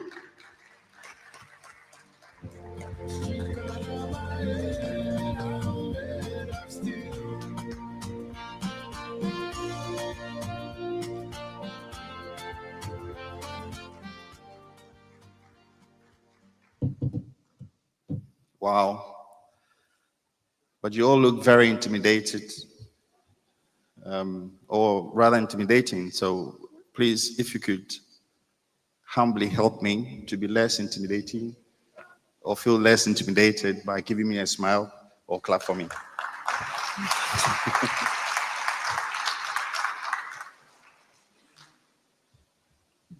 Representative of the Minister of Communication, Technology and Digital Transformation, the hosts of this fabulous initiative, the Digital Innovation Week, development partners who are gathered here, GIZ, FCDO representatives and German government representative,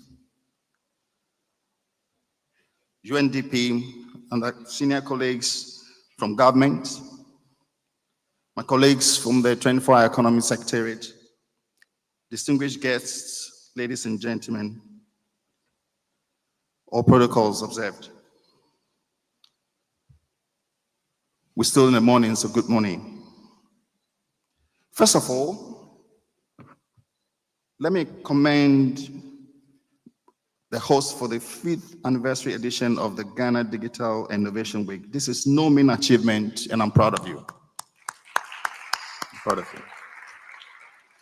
The theme for this year's Innovation Week, Catalyzing for Change, Innovation and Digital Transformation at the center of Ghana's development agenda, is very befitting and it has come at an epochal moment in the history of economic transformation in this nation.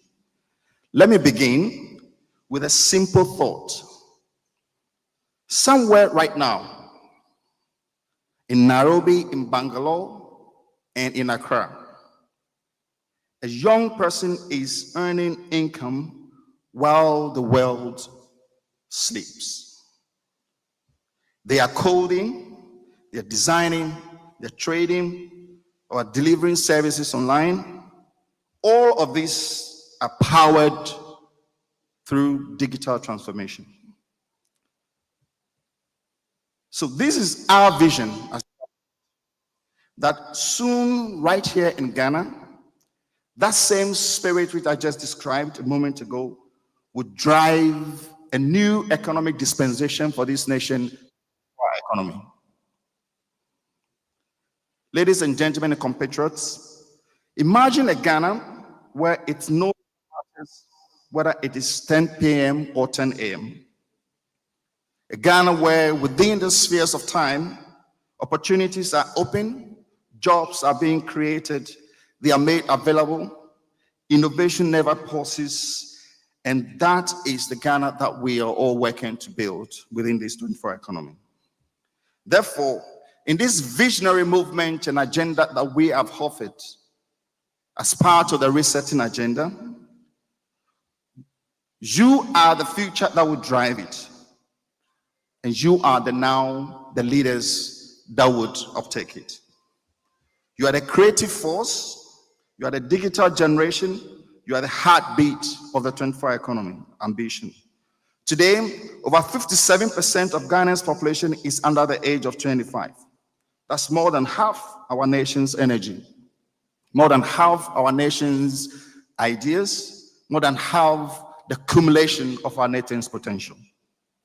So if we want an economy that works 24 hours a day, it will depend on you, the young entrepreneurs, the coders, the designers, the innovators, the Joshuas that we just saw, and the dreamers who can turn technology into solutions for our livelihood, for our wealth creation, and for prosperity. So let's break these thoughts down. The 24 economy is about keeping Ghana productive, very highly productive, around the clock. It's about more jobs, more markets, more opportunities. It's about a vast derivative of products that can possibly emerge from into the regional market and to the global market. But none of that works without digital transformation, as we've seen. So because in order for us to run such an ambitious economy that never sleeps, we'll need, for example, mobile money and e-payments so that businesses can operate anytime. We will need digital marketplaces where Ghanaian made in Ghana products can be sold day and night to an effective, coordinated, well-structured market economy. We will need an online education and finance platforms for young people to work globally, to create, to innovate, to build systems that can go to the marketplace and drive an economy. We will need smart security systems, smart transportation systems, energy systems that make the night economy run safe, efficient, proficient, and smart. Therefore, digitization is the backbone. Without the 24 economy, without it, the 24 economy is just a dream. With it, the 24 economy becomes a dream, an ambition that is unstoppable. So let's talk some facts that will inspire us. According to a 2025 GSMA African Digital Transformation Report, the digital transformation could add over 40 billion Ghana cedis to Ghana's economy by 2029 in just 5 years. It's projected to create about 440,000 new jobs, especially for the youth. Most of you are gathered here. And across Africa, the digital economy will reach 5.2% of GDP by end of this year, 2025. That's trillions of dollars of value being created online. And the digital payment market on the continent of Africa is expected to hit a whopping $1.5 trillion by 2050. This is not just data. It's a signal, it's an inspiration, it's a call to action, it's an inspirational idea that should catalyze and underpin this movement. So the future of work is unambiguously digital. The timing of work is 24 hours. And 24 hours is the currency that will drive your work. You make what you get, and you get what you make within the 24-hour economy. And it is the generation, your generation, that is actually to lead this vision. So what does it mean for you seated here right now? What does it mean for your ideas and what have brought you here? We're hoping that you can start a digital business from your bedroom and serve customers worldwide. We are dreaming that you can learn new skills, acquire them, inculcate, hone them, develop them, and these could be skills that will help you to drive things online at midnight, and you can get hired at dawn, irrespective of when you really wish to work. We hope that you become your own boss. You set the times that you work, you decide how much you want to make and how much value you want to create and how much wealth you want to build. We aspire that you can partner with others to build apps, logistics services, create startups that run 24/7. We hope that you can earn, innovate, and lead without being limited by time or by your geolocation, whether in Pualugu or you're in Greater Accra. You should be able to do it. So the 24-hour economy secretariat, through our Aspire 24 program,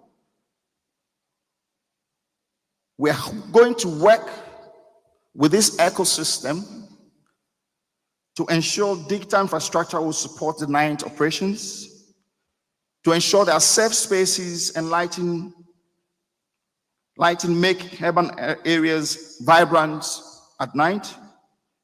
We will work with the ministries, department agencies, and government machinery to bring about progressive regulatory reforms that will make it easier for businesses to operate across shifts.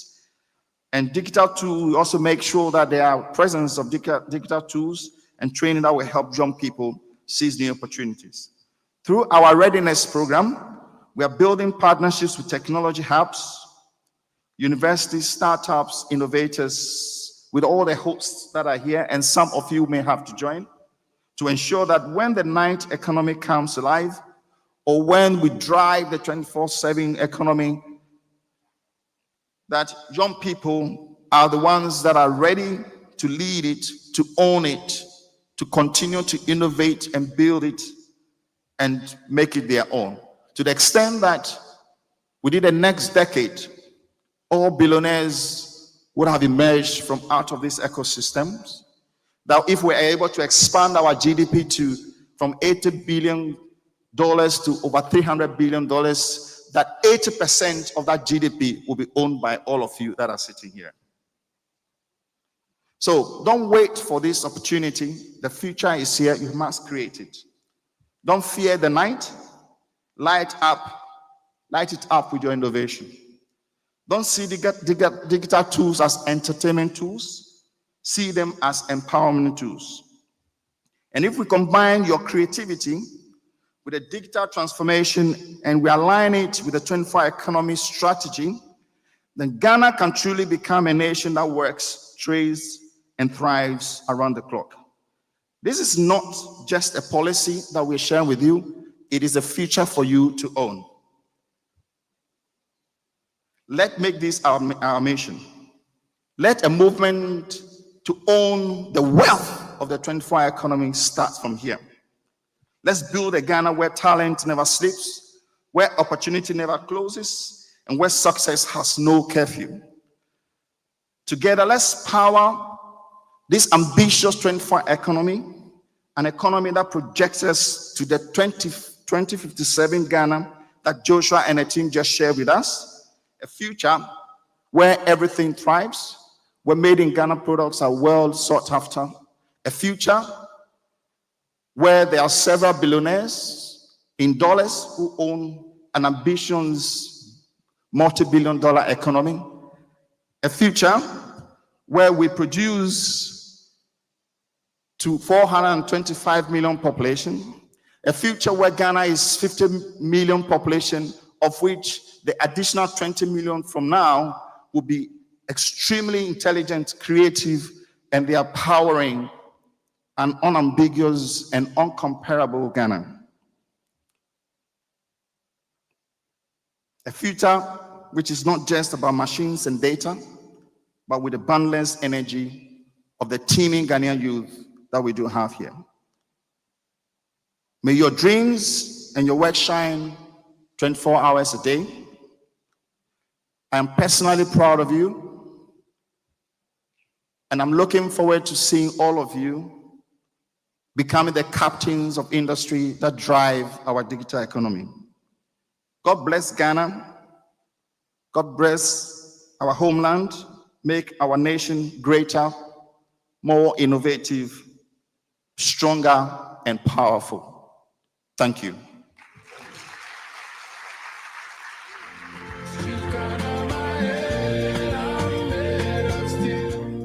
One more time, ladies and gentlemen, Mr. Gusi Tano, Presidential Advisor on the 24-hour economy, speaking to us through his faithful lieutenant, the Director and Head of Partnerships and Markets at the Secretariat, Dr. Ishmael Dodu. Please, a round of applause for him too. What Doc has done is to just give us a world of possibilities. Man, should we unpack them?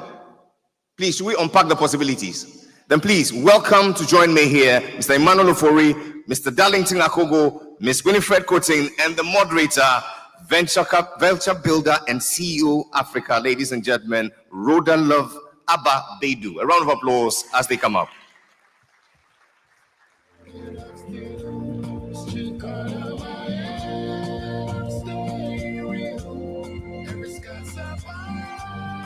Madam Moderator and your panelists, you have 30 minutes. Your time starts now.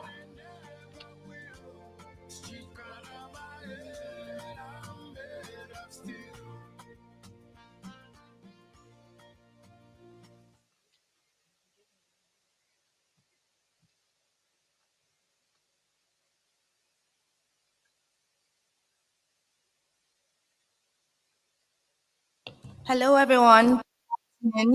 So my name is Rudalav Ababedu, and I've already been introduced, so I'm just going to set the ball rolling. I am so elated to be the moderator for the first panel discussion for GDIW 2025. It's a privilege to be here. So we're going to move on. I'm going to sit down, and we're going to set the ball rolling as soon as possible. Thank you so much.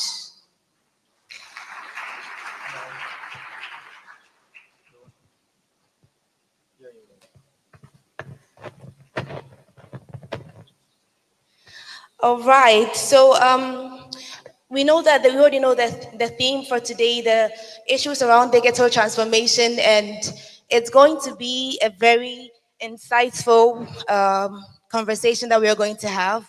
And so we're going to introduce our panelists. We need to get to know them, connect with them, and then understand how they think. Yes, so we're going to, right beside me, we're going to introduce. Hello. So my name is Emmanuel Ofori. I'm the Director Innovations at the Ministry of Communication, Digital Technology and Innovations. Thank you. Thank you so much. A round of applause, please. Let's appreciate our panelists. Thank you so much. So, yeah. Hello, good morning. I'm Winifred Cotin, a technology and innovations consultant and founder of Eagle Innovations. And lastly, we have... Yes, I'm Darlington Akogo, founder, CEO of Mino Health AI Labs, Kara Agro AI, as well as Ranmila AI Institute. Amazing. So we're going to have a conversation, and we already know the theme.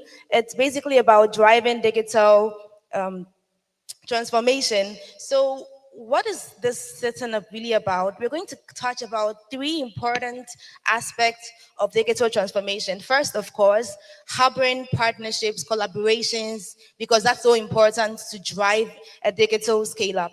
And also, we're going to talk about the AI policies and regulations that would guide technology. We cannot talk about technology without talking about policies that should guide it. And lastly, we're going to talk about measures that will drive such policies, measures that will drive the development of Ghana when it comes to the digital transformation. So we already heard you, Mr. Emmanuel Fori, earlier on when you presented about initiatives that were driving digital transformation that the government is already working on to drive digital information. Now, you mentioned one about 1 million coders, and that was so interesting. And I believe that we're all interested about that. Now, we want you to throw more light on the 1 million coders initiative and even others. It's your conversation. So, yeah. All right, thank you so much. So I'll situate my comments in context. Okay. So we are talking about digital transformation. And if you look at what we have done in the past and where we are, we need to assess our current needs and what our future expectations are with respect to technology. So one of the ways that we can do that is to have policies that speak to that, to guide us in this transformational journey.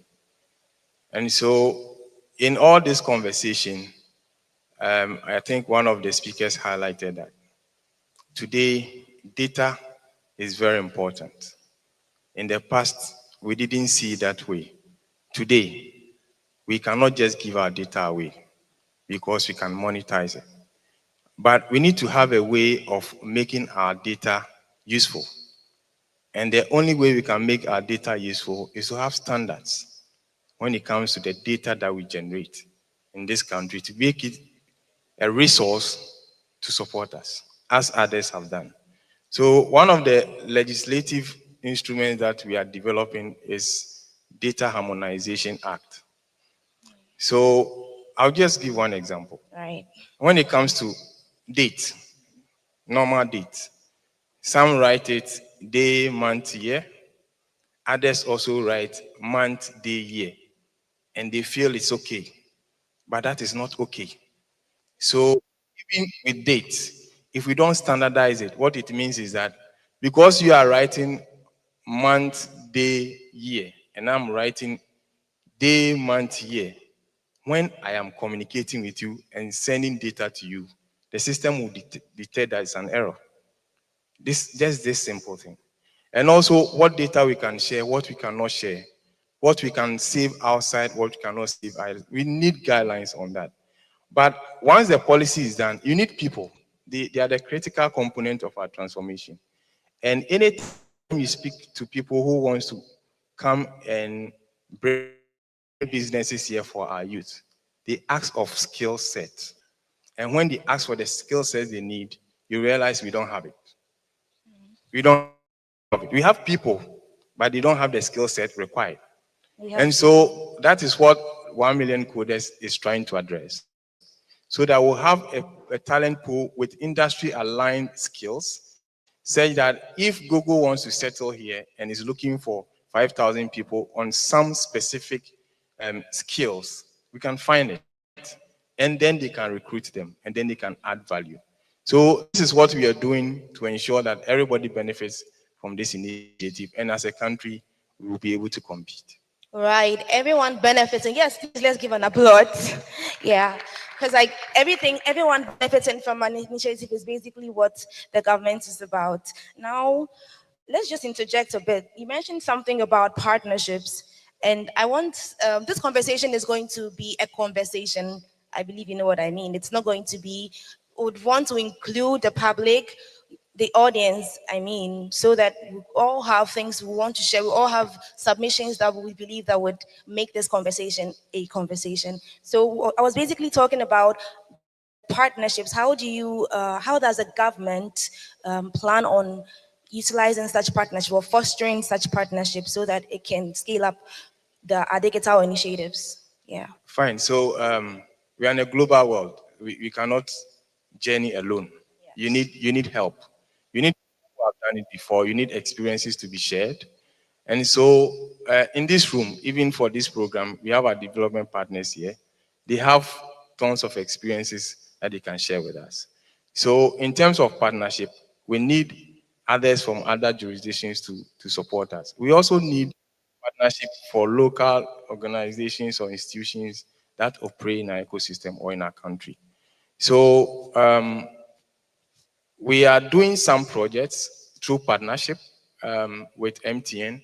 And what we are doing is that they are constructing an innovation hub for us at the Accra Digital Center. The whole idea is to create an environment where we can incubate people to innovate and to do things that's supported by the government. We also have one partnership we are doing with University of Ghana. It's called Digital Youth Village. And this project is going to have what we call 5 verticals or sectors. So agric, finance, education, health, and then retail. And so once we are able to get this ready, all those who have innovation ideas, they want support, places where they can grow their ideas. We are creating these platforms to support them.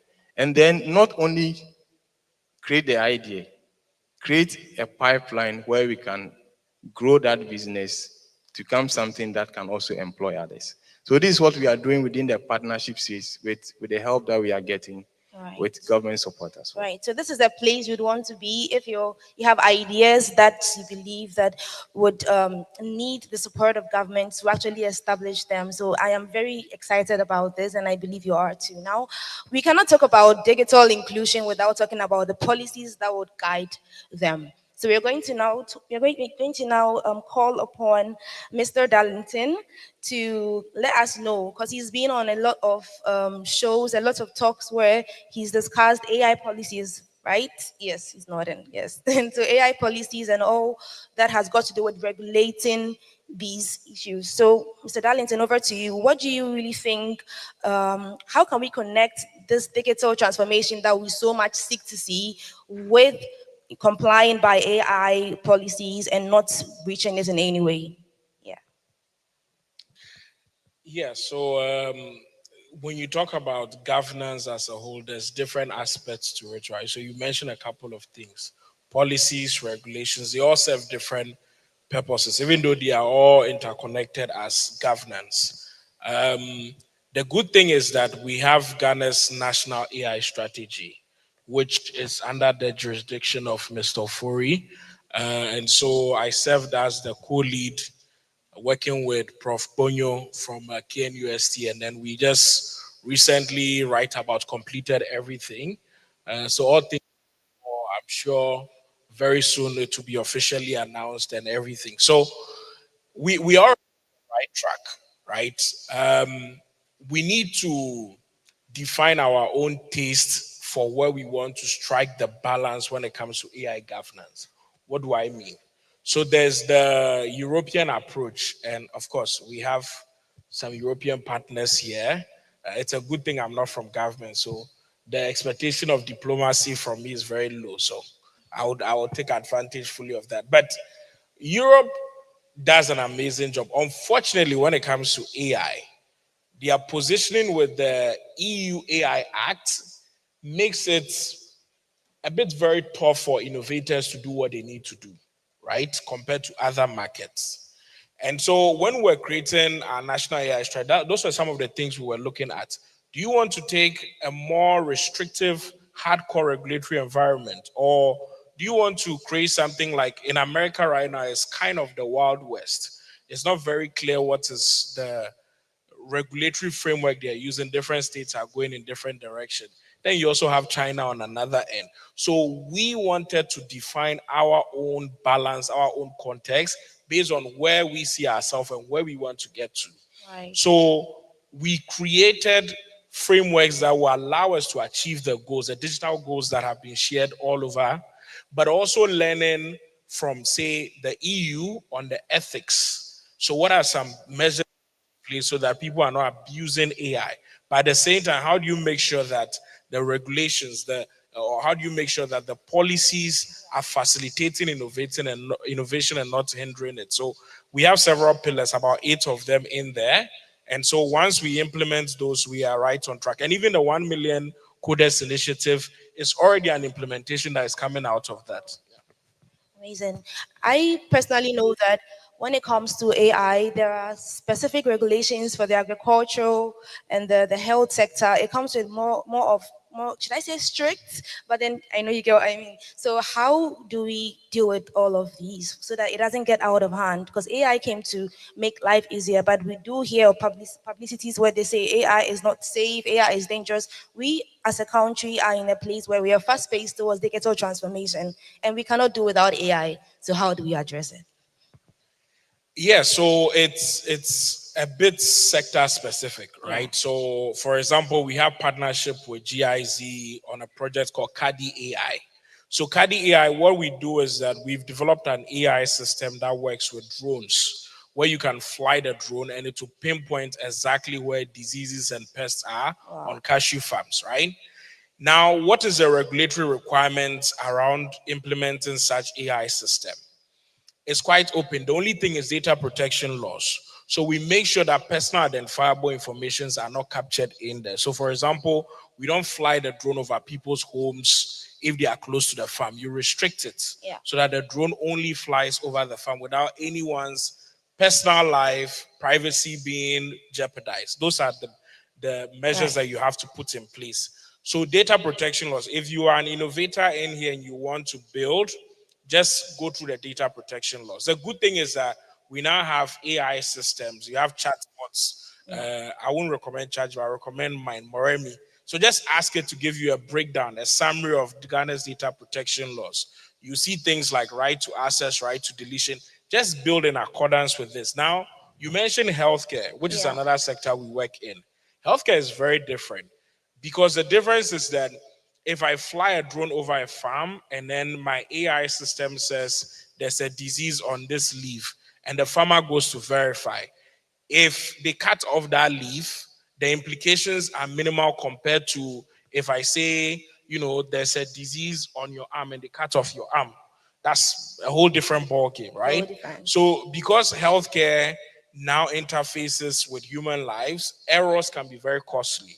So for that, you should be looking at FDA's requirements. So they have what they call software as a medical device. These are the guidelines that you have to follow. We actually went through them and got pre-authorization, which essentially you can call certification, but that's not the correct term.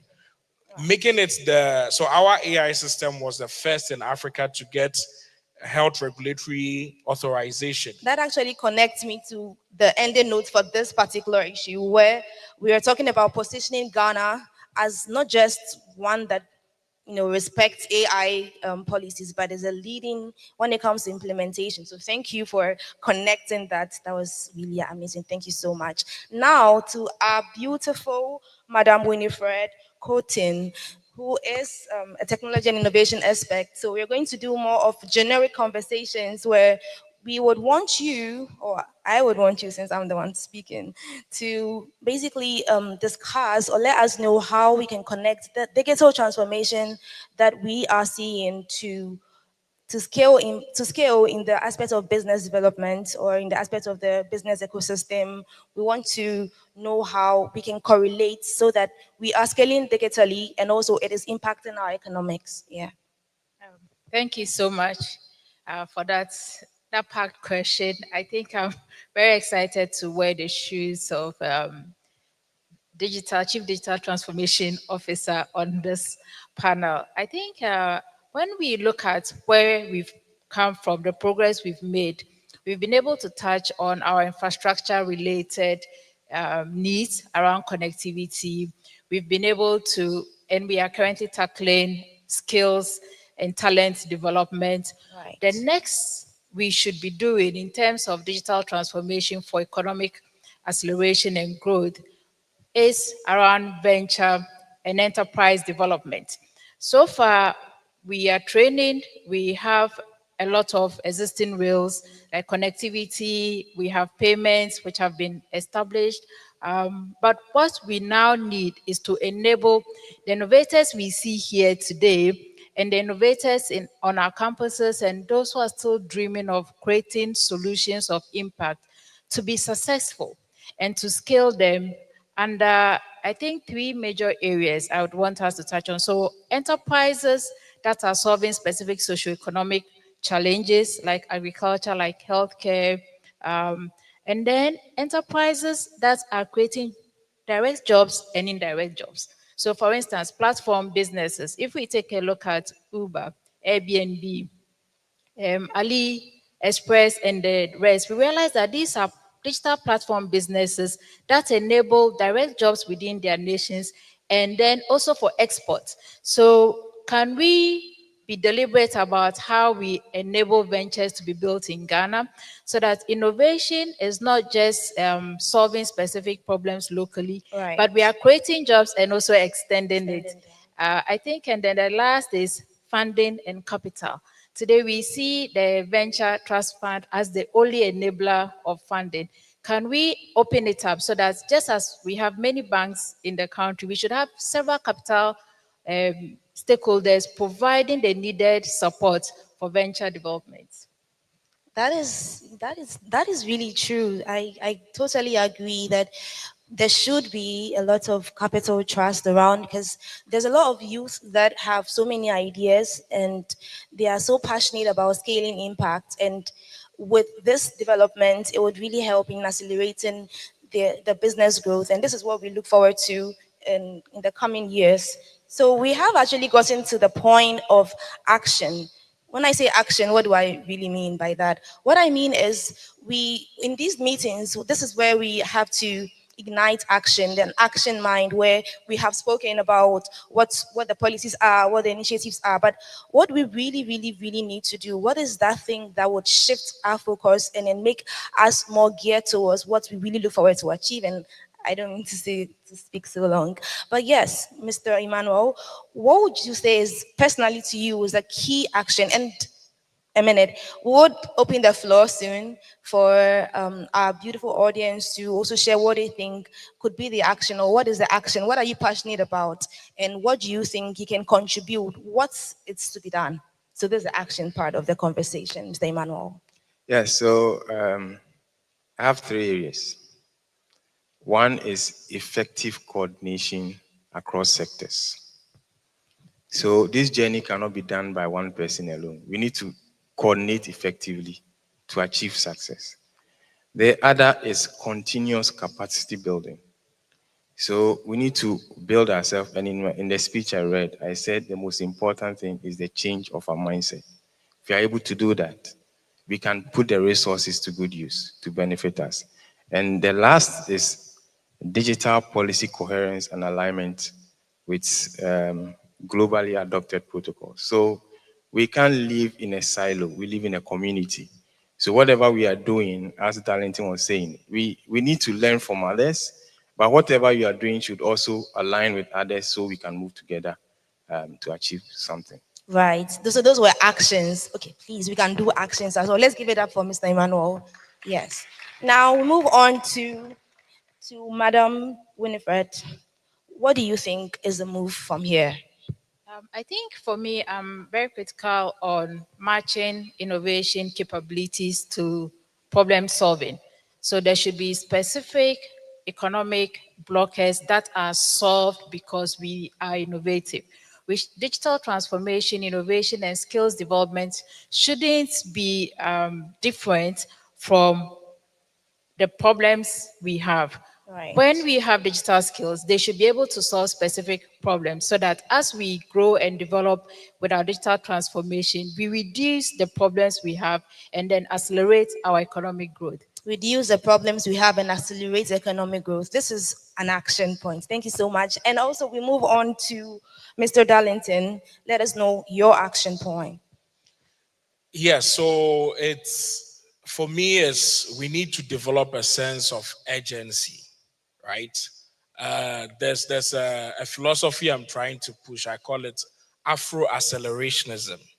I think our problem, especially in Ghana, is not that we don't know the solution or we don't have the ideas, is the sense of urgency in implementing them. So a number of things have been discussed here, a number of partnerships are required to achieve them. We all need to put in the effort. Instead of thinking we have 5, 10, 20 years to do it, let's rather look at it that the world is moving so fast and we have months to make some of these key moves. Yeah. Great. I want to know, do we have some 2 minutes more to, to basically connect to the audience, so that we hear what they also have to say about the action point. So please show by hands and let us know what you would want to say, because I believe there's a lot we have discussed and there's a lot of things that we would want to say. So the floor is open. So I see a hand behind. Okay, so do we crunch it down or not? Okay. Yeah. We'll just take that. Yes, great. Okay. Let's hear your action point, sir.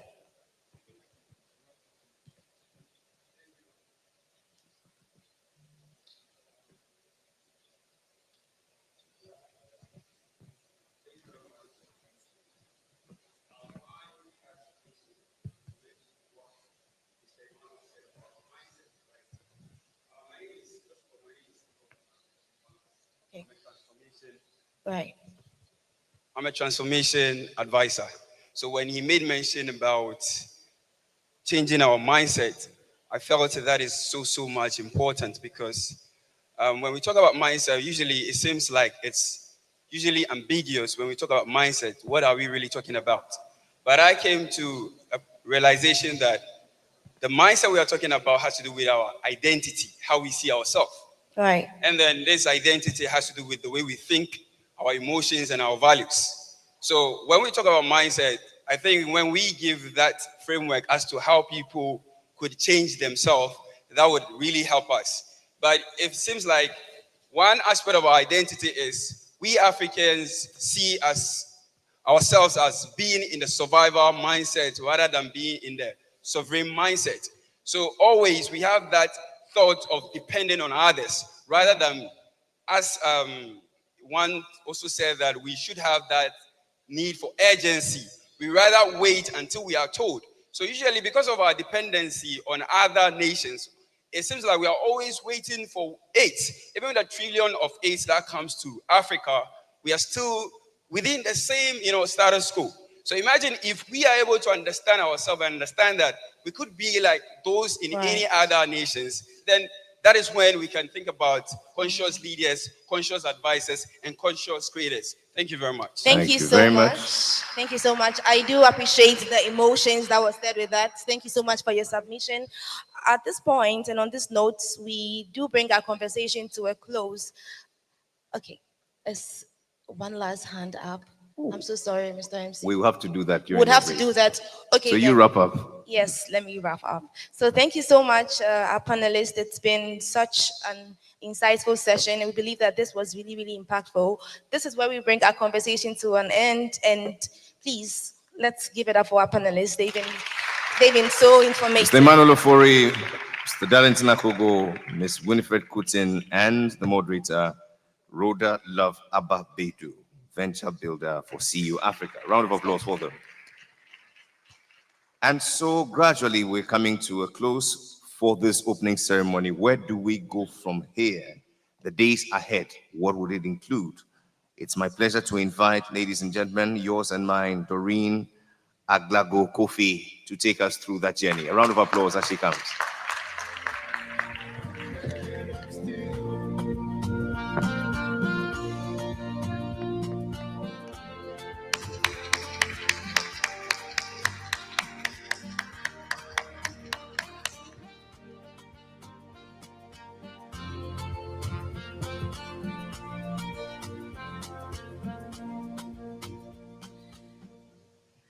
Hi, everyone. I was trying to avoid the stage, but Jerry got me here. So thanks so much for making the time today. But the program doesn't end here. This only opens up the 3-day ceremony. We have an array of activities going to happen from here. Right after lunch, we're going to be having breakout sessions. So we have 5 breakout rooms in total, 2 on the extreme ends.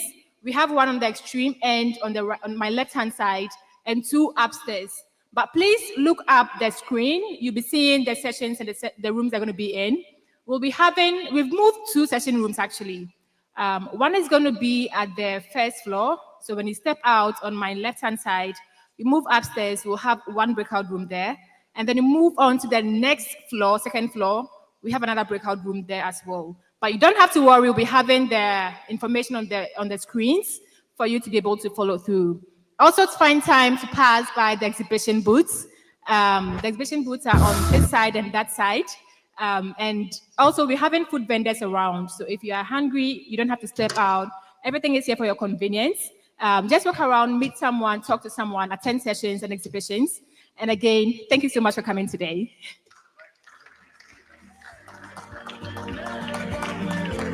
And so all is set now for us to officially launch GDIW.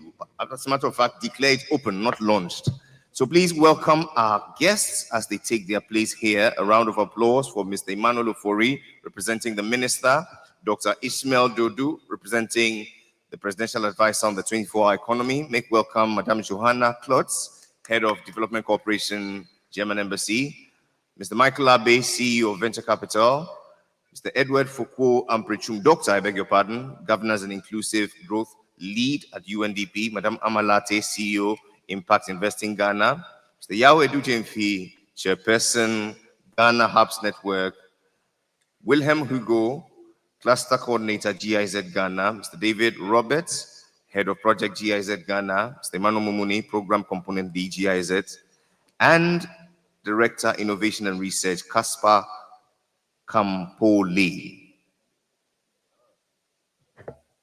1, 2. And so, Honorable Minister, it falls to you to pretend to be Sam George and officially declare the 2025 edition of the GDIW duly open.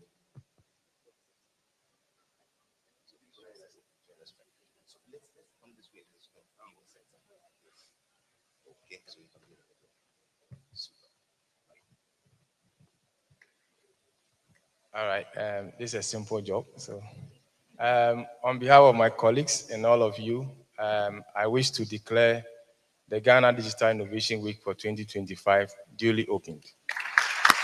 Ladies and gentlemen, it's official. GDIW 2025 is duly open.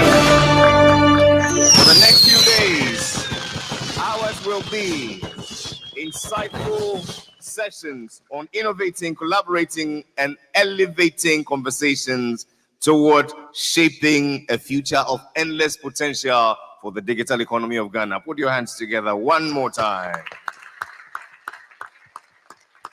To this end, we want to thank you ever so much for coming. The official opening ceremony is over. Let's make our way outside to the exhibition area, and at 1 o'clock exactly, we'll retire to our respective areas for lunch. Bon appetit. I'll see you soon.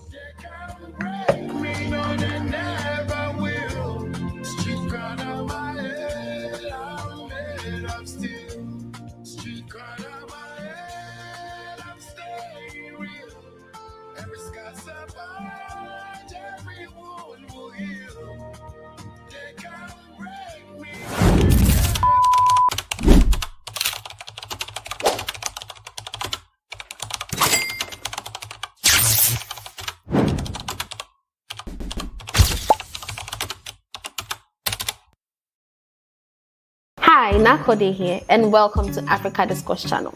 Imagine a place where ideas flow freely, like the great rivers of our great continent Africa, where stories about innovation, growth, and then ideas that are painting and shaping Africa are being told.